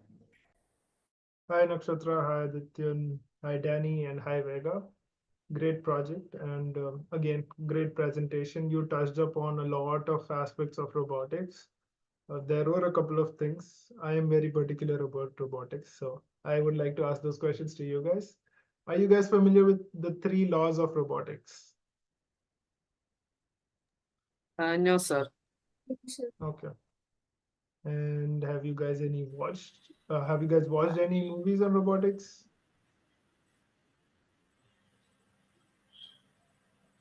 Sir, can you repeat the question? Have you guys watched any movies on robotics? I think I watched one. I don't exactly remember the movie's name. I think it was about robots fighting. It was like a boxing. Yes, sir, I also watched the movie. I think Adityan, the movie you're talking about is Real Steel. Anyways, so the core of robotics started with Asimov, and he built those 3 laws. And even I don't remember it on the top of my head, but I'll just read it out for you. The first law is a robot must not harm a human, a robot must obey orders, a robot must protect itself. So all these three laws should not coincide with each other, and there is a priority to all these three laws. And that's what you guys touched upon, the safety aspect of robotics, right? Because robots are essentially, motors and all those mechanical parts, and they tend to be stronger than humans. Yes, sir. Anyways, going on from that, let's go to your prototype, right? So you guys built an autonomous mobile robot that does some obstacle avoidance. So what would you say was the hardest obstacle that you guys faced while developing that project? The problem was that sometimes the parts don't work. So we don't know what the problem is. So we had to dismantle everything and check everything. Mm-hmm. Okay. And did anyone else face any other problems except Danny? The Sir, time management. Mm-hmm. sir, So actually we're always like the battery, I think, overheated. Mm-hmm. It was working fine for like a day, but when I checked it now, the battery was overheating. I don't know what happened. That's Mm-hmm. pretty big obstacle. Yeah, that's what happens when you start building projects, when you integrate a lot of sensors together and sort of have a brain understand what those sensors do and have actuation through that. Specifically in this term, like let's go to obstacle avoidance, right? So how does the robot understand? Are you guys using cameras, ultrasonic sensors? What type of sensors are you guys using? Sir, we use an ultrasonic sensor. ultrasonic sensor. Okay, so if you detect an obstacle within, let's say, a 5 meter range using your your UF sensor, what does the robot tend to do? Have you guys used a priority-based system to take a right, left? How does it work? Uh, Okay, I'll just explain the question again. If your robot sees an obstacle, what does the robot do next? Sir checks for a clear path and then it goes that way. Yeah. If it So detects an obstacle in that path also, it checks for another way by turning around. Yep. So it would turn around in a specific way, right? It would either move clockwise or anti-clockwise and start checking, right? That's what I was saying. You're giving a priority. So yes. you can have advanced algorithms that sort of maps the entire area and then without, checking for every possibility, directly leans on to something that it has learned before. So what I'm pointing out here is there are different aspects in robotics. As you grow further, as you build bigger projects, you will have to choose one specific aspect. It could be perception, how your robot sees. In this case, you use a UF sensor. You could use cameras, lidars, so on. Next would be learning, robot learning, how you use that sensor data to make sense out of the world. Robot control, how you're using the control, like how you're using your wheels to minimize the distance between your target and goal. And the last would be, I am missing it out. Anyways, so there are four aspects of robotics. I'm just saying, when you build bigger projects, try to focus on one problem. Here you sort of solved a lot of problems together, right? That's why, battery issue or things like that, you can develop on that, right? Eventually you talked about Tesla car or things like that. There are big teams, thousands of people working on one specific feature. So that's something that you guys can work on. And besides that, I love the project. I loved your presentation. Good job. Keep it up, guys. Thank you, sir. Thank you. Thank you, sir. Thank you, sir. Lazia ma'am, it's your turn now. Your robot project is quite impressive, and I could clearly see you've put a lot of thought into it. Um, with respect to the project, on putting Shelvin's thoughts on the base, from the client approach, if someone asks you, how how does it manage the obstacles, or what are the potential obstacles that it's gonna encounter? How did you make sure that it covers all the things? And the potential obstacles are people walking or crossing roads, and stray animals. Ma'am, and if an object falls off a truck and it is lying on the road, and if we don't see it, the sensor will detect it and stop. And don't you think for if if the vehicle is moving clockwise every time, won't in a real life scenario it can't do that in road or traffic? So how do you think you can handle that in future? Ma'am, by attaching a servo motor to the ultrasonic sensor so that the servo motor rotates and searches for a clear path. Then when it detects a clear path, the car will turn and goes that way. Okay, that's impressive. With respect to case study analysis, have you searched there is a similar project like this or a similar robot that's already in use in India or all over the world? Any of you? In cars, these types of robots are not like searching for a clear path, but the car will stop when it detects an object in front of it. And any specific car that you know? Volvo. Okay, great. That's all from my side, and very, very nice and very impressive. Thank you. Thank you, ma'am. Thank you, ma'am. Thank you, ma'am. One more thing, kids. So I mentioned of 4 aspects of robotics. First is robot planning. So robot planning and then robot modeling. So in this case, you mentioned that your battery was overheating, right?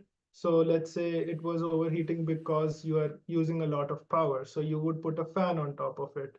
And maybe you decide you need a bigger computer there. So over time, things are stacking up, right? So there might be a case where your frame breaks. So that's why you need to do robot modeling before you actually start building the project, because you want to make sure the mechanical aspect of it, the frames that you are using, that can withstand all the weight that you're putting on top of it and essentially simulate it. Because if you build a robot, it's expensive, and turns out you made some mistake in terms of planning. So you cannot build it again, right? So you want to build it on your computer, create a digital twin, simulate it, figure out if it works or not, and then build the actual prototype, right? So again, good job, guys. And I just want to let you guys know about this. Thank you, sir. Thank you, sir. Thank you, sir. Thank you, sir, and thank you, ma'am, for your feedbacks. All right, everyone. It is now time for the last and final quiz for today. I hope everyone's excited. The question is, what type of sensor is commonly used in vehicles for reverse parking assistance? Again, you can scan the QR code or leave a comment in the YouTube comment section, and you have 45 seconds.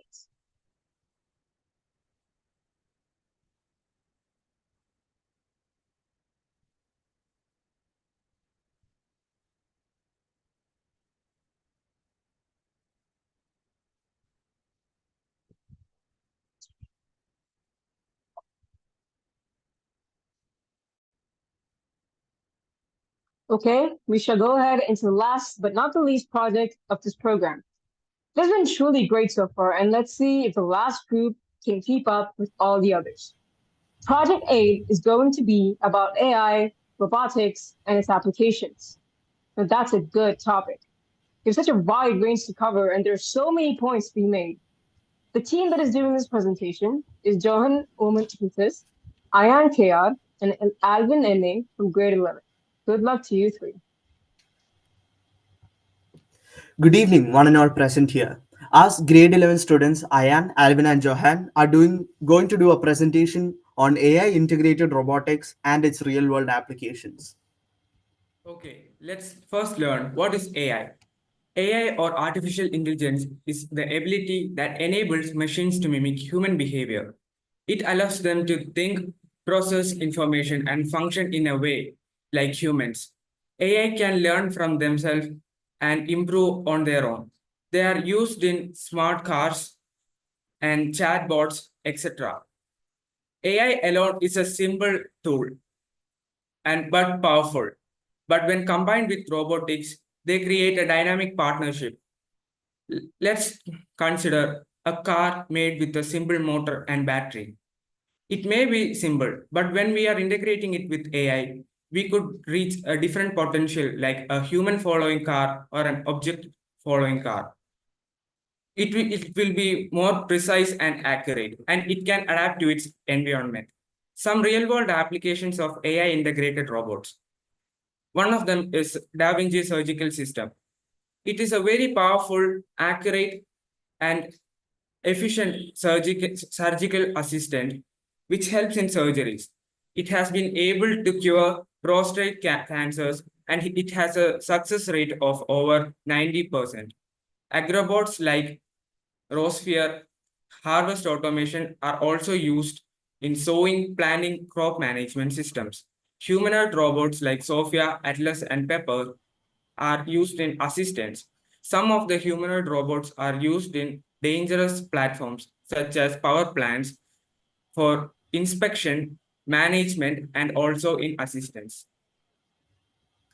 Now, speaking of AI integrated robotics, humanoid robots are game changers, bringing AI to life with human like interaction and unmatched versatility. NVIDIA, which is a global technology company renowned for its groundbreaking advancements in accelerated computing, is now developing a new AI model called Project Groot. Now, you might be wondering, what is Project Groot? Well, Project Groot, or Generalist Robot 00 technology, is a groundbreaking foundational model which acts as the brain for humanoid robots. It is a multimodal AI system that allows them to learn new skills and interact with the real world. Project Groot can be used to develop a wide range of humanoid robots, including personal assistants, healthcare workers, and even construction and manufacturing robots. Project Groot is sure to make humanoid robots more accessible by making them cheaper for consumers and easier to make for manufacturers. Now let's look at a flowchart which illustrates how Groot processes data. It can receive training data in the form of natural language, videos, or physical demonstration. Then it processes them and produces actions based on its situation with the help of NVIDIA's Isaac Lab built on their Omniverse platform. These actions are then carried out by the humanoid robot, which is observed and fed back into the system for further refinement of its performance. This is all carried out on NVIDIA's own Jetson Thor platform. We are already seeing promising implementations of Groot on robots like Digit by Agility Robotics and Apollo by Aptronics. Now, we cannot talk about AI and robotics without mentioning its pros and cons. One of the main key features of AI in robotics is the increased efficiency. The AI enables robots to perform repetitive and time consuming tasks continuously without any fatigue, which leads into a higher productivity. Basically, it can work over the clock, increasing overall efficiency and output. Precision and accuracy. AI driven robots perform tasks with a high level of consistency, which indeed reduces the error and ensures uniform quality in manufacturing and other applications. Emotional inheritance. The today's AI is equipped with robots that has the ability to recognize and respond to human emotions, making them more intuitive and user-friendly in applications like elder care, customer service, and therapy. Now let's talk about the cons. The biggest con of AI and robotics is large-scale job displacement. AI integrated robots are already displacing many people from their jobs in many industries. And we are already seeing this in the form of mass layoffs by many of the top companies like Twitter, Google, and Amazon. The next one is the cost associated with maintenance and repairs. AI integrated robots require ongoing maintenance and repairs, which can be expensive. For instance, replacing damaged components or updating software can incur substantial costs. The next lesser known impact is the environmental one. The production and disposal of robots contribute to electronic waste, which can contaminate soil bodies and water bodies. Servers and data centers used for AI training and operation can also emit lots of carbon, contributing to ozone layer depletion. Okay, now finally, we're going to talk about our project that we developed in a school ATL lab, a candy sorting machine that we built using Google's teachable machine and an Arduino microcontroller. Basically, this project involves training a model to recognize the different types of candies based on their shape, color, size, or texture, and then using the Arduino to control actuators that sort the candies into different bins. Now, let me give you a brief about the teachable machine. It's a platform that allows you to train a machine learning model using images. So basically, you can teach the model to recognize different types of candies by uploading images of each.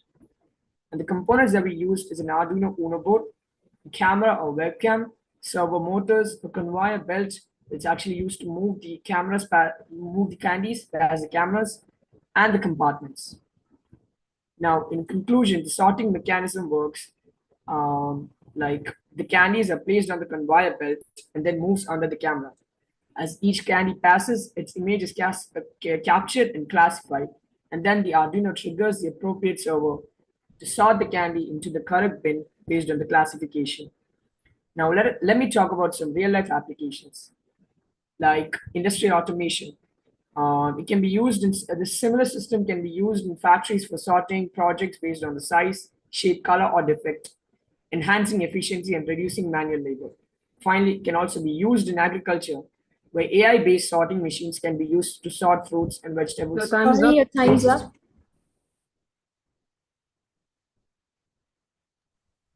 Wow, that was fantastic. Let's hear the judge's remarks. Lazina, over to you.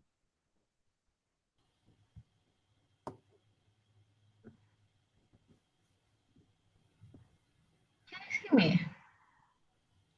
It was Yes, a yes, wonderful ma'am. project Yes, ma'am. and candy sorting. It's interesting. So, in commercial level, where do you think your project fits well, and what are their practical applications? Yeah, Ma'am, it this can be are used in various fields like industrial purposes and let's say for agriculture, recycling methods, because you're using AI, the capability to like understand what the real life things are, and then you're basically using it to recognize things based on their appearance, size, or texture, and then sort them. It basically is an efficient way to sort things out, and it saves our time and it's more efficient in in practicality. Practical life applications, where do you think it would be useful? Like companies, industries. Which industry Um, do you in think it's agriculture industry, you can use it to sort fruits based on their ripeness, size, quality, which optimizes the packaging and the distribution process. Then let's take is it recycling process. manufacturing or is it recycling? No, in agriculture field, it's basically just to separate the fruits based on their it ripeness. can act You as are quality control. yeah, quality control too in like So, food productions. so are you using, it's just my doubt, are you using any other softwares? Because in agriculture, all of them are approximately same color. Oh, So how do we're you do the using a quality teachable control? machine. I don't know if you have heard about teachable. It's like you can Yeah. use images to actually train the what do you say the computer, and then we can even feed additional informations using OpenCV to to give the capability to the computer like to recognize what the output should be like. And additional sensors can be added, like we can sense the weight, we can add additional sensors to detect the texture Texture. and other stuff, so it can add more criteria to make it more accurate. And since it's AI, it can learn what the good examples are and can improve over time, so it will be extremely case specific according to the users. Let us say, for example, I have a tablet company, and I want to check if tablet has right amount of coating or not. So that is kind of sorting. If it is tablet is of right measurement or not. What are the considerations you want to do? It's part We of quality can, control, right? yeah, We're talking about the medicine, the Yes. tablet. You can use a weight sensor to like sense the weight And let's say color is a simple thing that we use. And then there are certain things that we use to like check the contents inside the thing. Let's say probably an IR sensor that can actually like detect the radiation level of certain like elements. Don't you think And the UV sensor will be useful here a to UV see? sensor. Yeah, I mean, if you see there's some other dust of some other tablet, don't you think it's contaminated? Yes, ma'am. Surely we can use a UV sensor. Like to like So know if it's like yeah, sure. guys seem to have like a very clear objective of what you're going to do, and I feel you'll have a very great future as well, and you have a clear thought. Wonderful, and kudos to that. And yeah, that's it. Thank you. Thank you, ma'am. Thank you, ma'am. Over to you, Seven, sir. Hi, Anne. Hi, Alvin. Hi, Johan. Wonderful presentation. Couple of things that I loved. You guys researched a lot about robotics technologies, especially you mentioned about Project Groot. That is one of the biggest projects that are here. There are other elements to it as well, but NVIDIA is doing really well in that. So you guys mentioned about foundation models. So from your understanding, within one line, tell me what are foundational models? They act as the base for they act as the building base for whatever we are approaching the AI with. Like whatever the application the foundation model will act as its base, so we can build on it and on top of it and around it.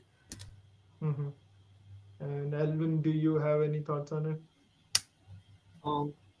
It's the same thing I have to say. Like it acts as a base, and you're giving the computer to like learn from the thing that we like the inputs that we give, and then actually create an output that's actually accurate for our use. Yep. And Johan, do you have any thoughts on it? No, sir. Okay. So another thought that I would like to bring here is foundational model is essentially something that is trained on a lot of data. It has to be big. The model has to be big, and the data it trains on, that has to be big, right? So there arises a lot of situations where the data is corrupted, as in like when I give it the data, I as a human made some mistake labeling that data, right? So there are a lot of ways that you can resolve those issues. So let's go using this knowledge. Let's go to your project, right? So your project might have had edge cases where some specific, I think that was gems. I'm not sure which candy it is, but let's say it's gems. There might be some specific cases wherein it misclassified some of the gems, right? If it is 100%, kudos to you, like the 100% accuracy, kudos to you guys. But in an industrial perspective, there happens a lot of situations where it missorts, right? So we try to resolve that by having a human in the loop, right? You as a person, are supervising it, right? So the next case is my question would be, what sort of data or where did you get the data to train your model from? So we just use teachable machine. Like you can upload the images of what the thing is like, and we can even add like informations of how it can be like mis sorted. Mhm. So like you can separate them based on how it should be sorted and now not should be sorted. Yeah. So the Sir, images that you uploaded, that would be the data, right? Can Yeah, you that give would me be the data. yeah. So can you give me an approximate number of images that you guys uploaded? sir, more than 200. More than 200, right? So let's go back to what I was initially talking about. So your scale of data is 200. A foundational model would have somewhere around billions of Yeah. parameters and billions of Yes, data. sir. So eventually if you wanted to converge to one specific task, you have to build it on a lot of data, especially the data that might corrupt your model, right? So the next question I have is for the model that you built. The mechanical supports and stuff, how did you guys build that? Johan, could you like explain Sir, how it can is you the repeat the mechanic? question? So the sorting mechanism had a motor and there were a lot of white colored elements, right? Where did you come up with that? So this is not exactly a project. We had that project done with picto blocks. It identifies and distributes it into and counts it. But the Okay. problem is that we couldn't assemble it exactly as we planned. Okay. So So it what actually was worked. It worked, but we couldn't like assemble the whole thing. so Was what it was was the biggest problem that you faced? so the equipments, probably getting the equipments, right Mhm. equipments, and basically implementing them together was the hard part because we're using both AI and robotics together, right? So Mhm. in some cases, it was actually tough to train the, let's say to train the model and then, using it into an Uno board Mhm. or let's say Raspberry. It was a bit tough. Yep. So, So Yeah. in our case, we had to only use approximately 200 photos of each case. But in case of industries, we have to use more than 10,000. Mm-hmm. Yep. Yeah, that's exactly what I was talking about. You guys addressed it. Last question is about the cons of robotics that you mentioned. I didn't like that a lot. You said it takes up jobs, right? But it is it's also true, sir. creating jobs. What about that case?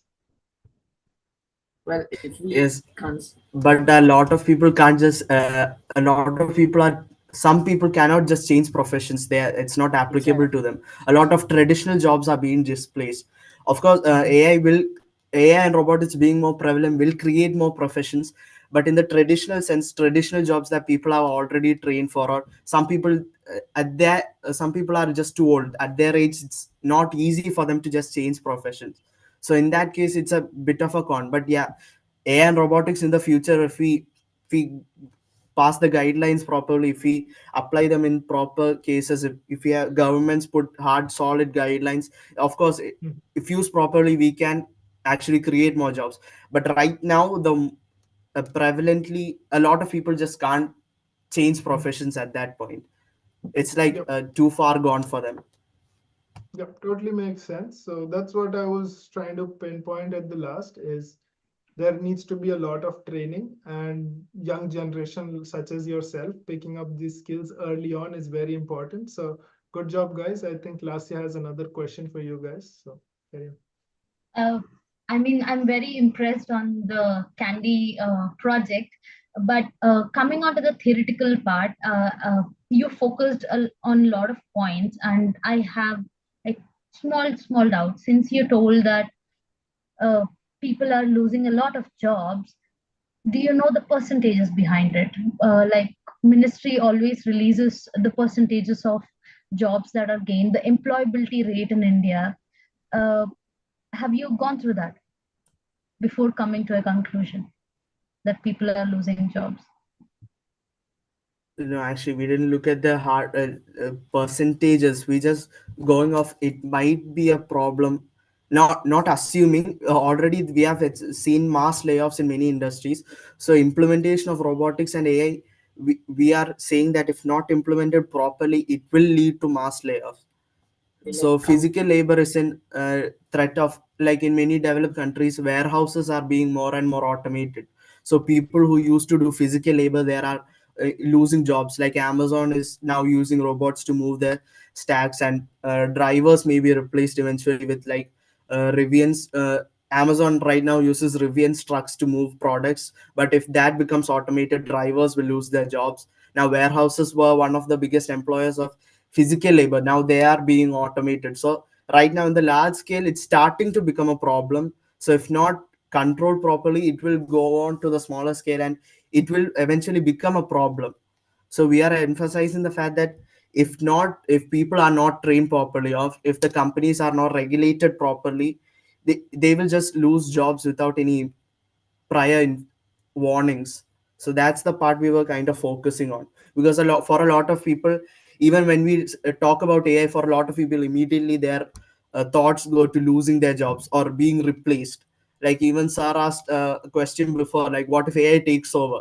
Like we have always seen gloomy versions of AI, like futures where we are replaced. So that's a concern that everyone has.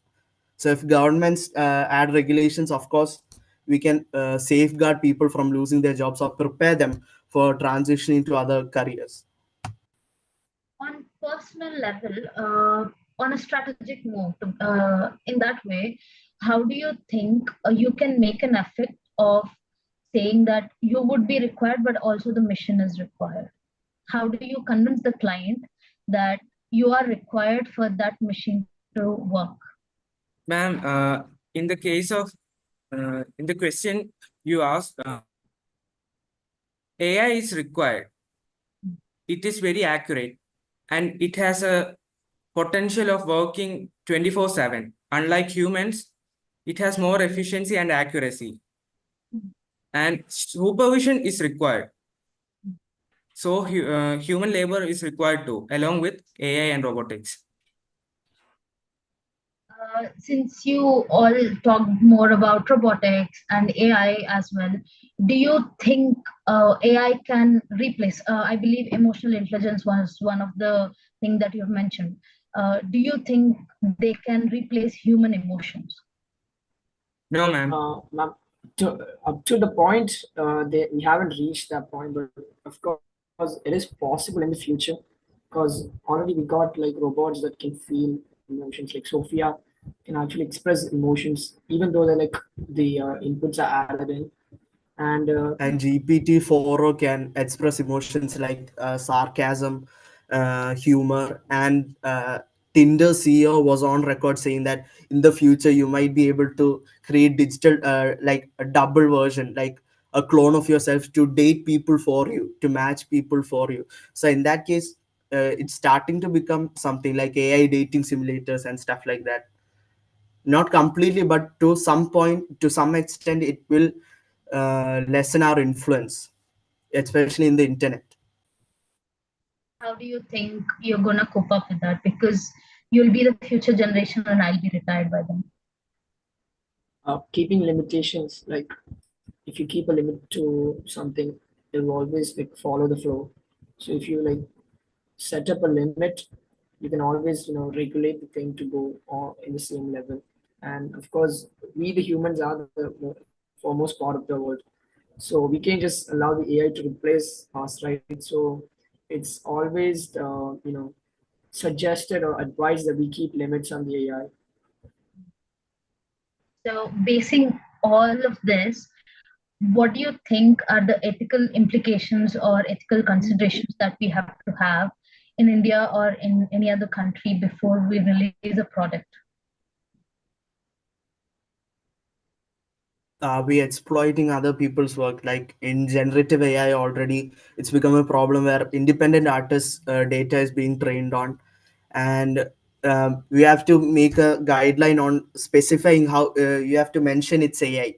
Like if it's written work or if it's like pictures, videos, we have to ensure a way of making sure that people know it's AI. Like Instagram now has a tag like made with AI, so something like that, and transparency on how AI. That is when you're genuine with yourself, you can click on label of AI. I'm asking by default, if you're releasing the product, you have to safeguard your product. So by default, what would be the ethical implications of your product? That's okay, you can think about it. It will be as you go ahead, you will of course I believe that you're going to release this product on a higher level, so that would be some of the things that you could focus on. So it's just an open-ended question for your understanding, and other than that, it's a wonderful project. Kudos to you all. Thank you, ma'am. Thank you, ma'am. Thanks, Imran. Ladies and gentlemen, as we conclude this remarkable event, we reflect on a day filled with knowledge, inspiration, and incredible achievements. Today was not just an event, but a journey of learning and discovery. We witnessed the brilliant minds of our students, the insightful guidance of our judges, and the unwavering support of everyone involved. Now I call upon Lazia ma'am to give an overall feedback of all the projects presented today.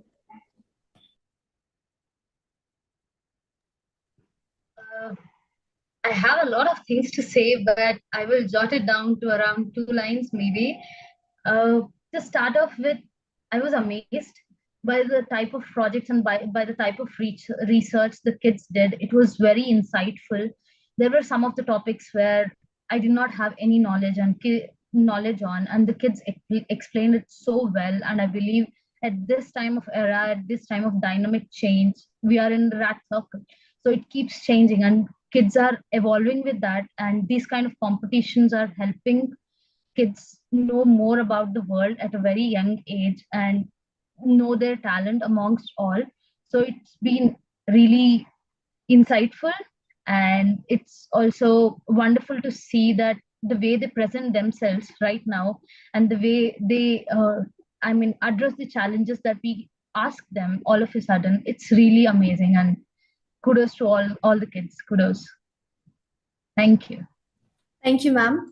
Now I call upon Shelvin sir to share a few words. Honestly, I'm very impressed by all the projects and how people are presenting their projects.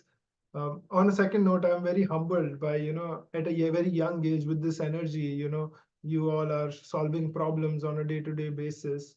In terms of, giving an overall feedback to all the teams in that sense, right? You guys are very young. On a daily basis, you will face a lot of problems, right? And those problems may or may not be solved already. So you need to think of all the things that you learn at school, right? This specific initiative by HowNWhy and the STEM program by your school is one of the ways where you can learn these applied sciences and use the knowledge that you build in class, the theory that you build, and then use that to build, something nice that solves a problem for you. It may not be a problem at scale, right? It may not be a problem that I might face. Try to solve problems for yourself that will bring on more learnings for you and sort of use it in the future to maybe build a product. Maybe, in this case, the last project that we saw, a sorting mechanism, right? It can be very simple. You can have like your groceries sorted at home, anything like that. So I'm very like astounded by the projects that you all built, the level of expertise that you have at this age, and the energy that you have. Keep up with that. In the coming years, I am very sure many of you will turn out to be innovators, engineers, scientists, technologists, right? That's what we're trying to do. We're trying to familiarize you with a lot of skills that will be helpful in the future. And there might be times that you might be discouraged, right? At the end, this is a competition, right? For me, all of you are winners, but in a competition, someone has to be the winner, right? It may not be that your project turned out to be the best. You might have a technical problem with, presenting your presentation and so on and so forth. But looking at this day, you might have a lot of feedback to take, and the next time then that you turn up for this project or this presentation or this competition or some other competition, take back all these learnings with you, implement that, and you will have a better chance at success. And I hope that all of you are very much inclined towards technology, because technology is the future, guys. Might have to say no. Technology is the future, but then the last point that I want to add is each team had their own, different aspects of the research, or different aspects, the way they present themselves. That is also important. And I want to comment on that. The way you grasp the technical aspects and the business aspects, they are really good. Though you might not understand it right now, but all I can see is the tears coming out of my eyes, saying that it's really great what your guys are doing. And as Shelvin told, keep on doing what you're doing and achieve whatever you want. And hopefully we retire soon and you guys take over.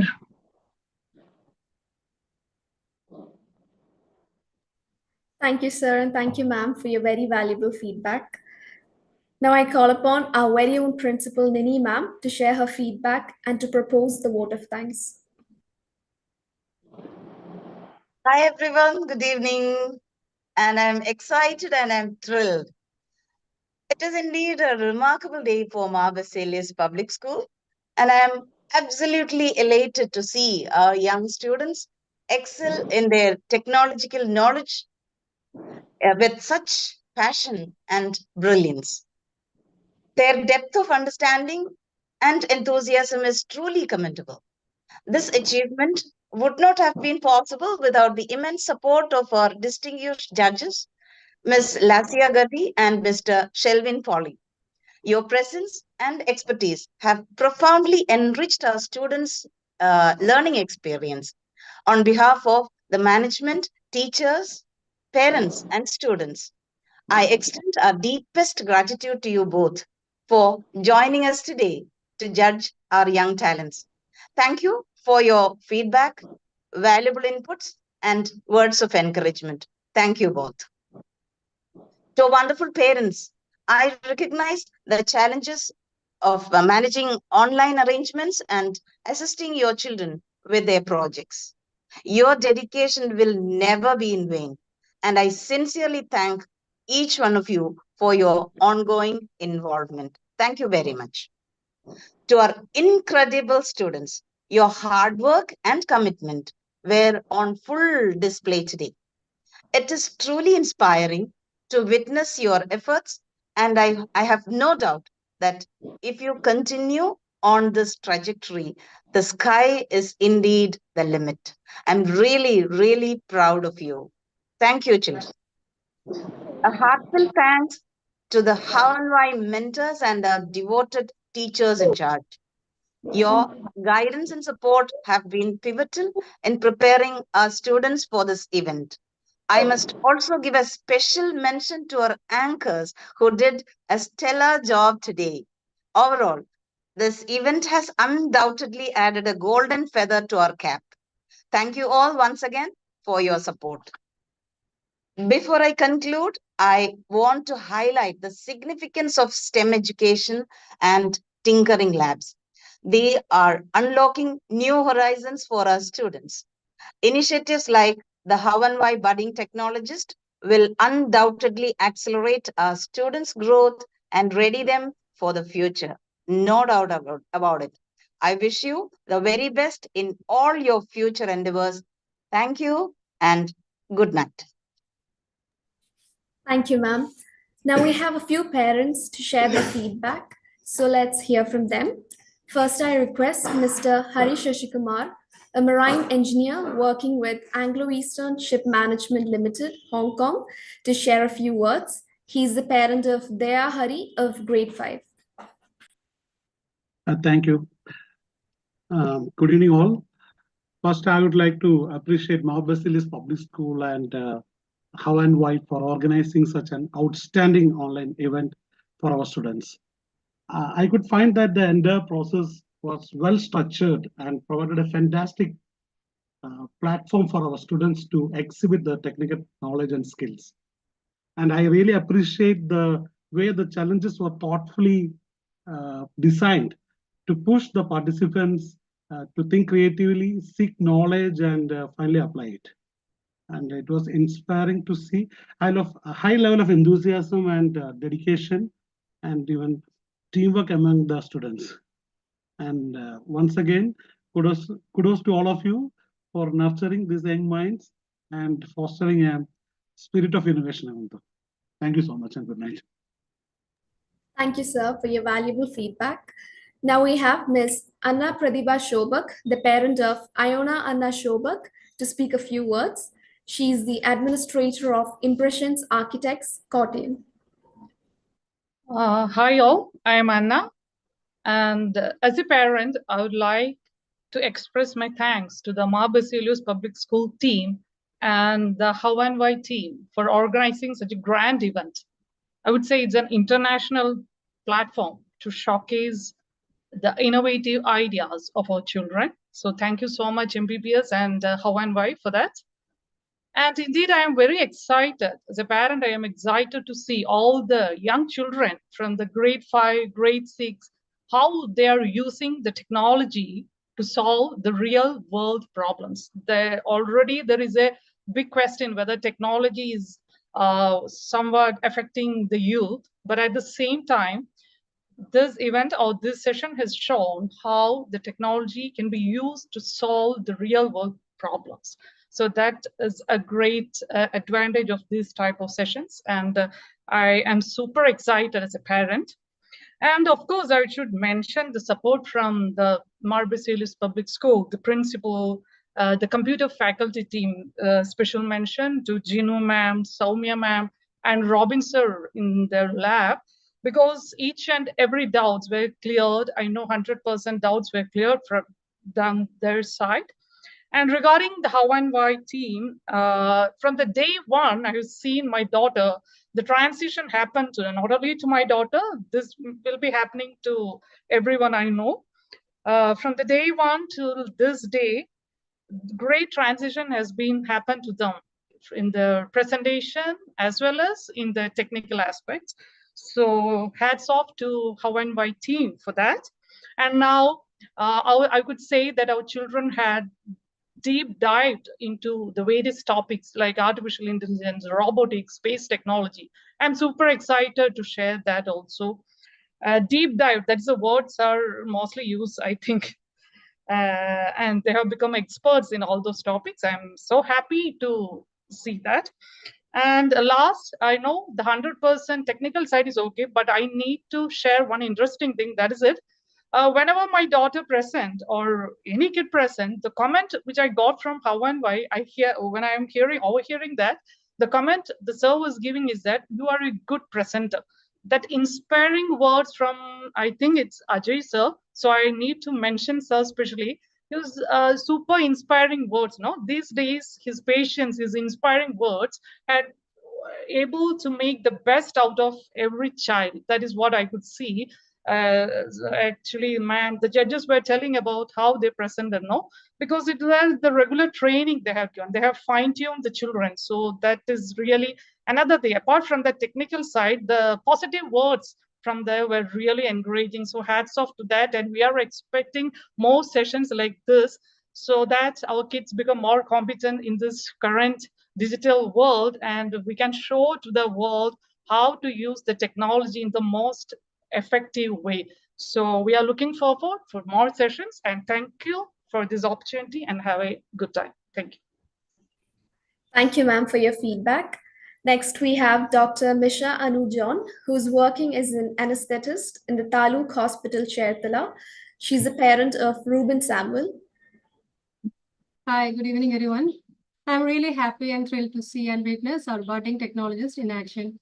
I'm proud to be surrounded by such innovative, young, talented minds. As a parent, it fills me with immense pride to see how our children have approached this competition. I was amazed by the creativity they displayed in each project. Their honesty and enthusiasm is really commendable, and their teamwork is also appreciable. The success of this event is not possible without the support of judges, HowNWhy mentors, school teachers, and other organizers.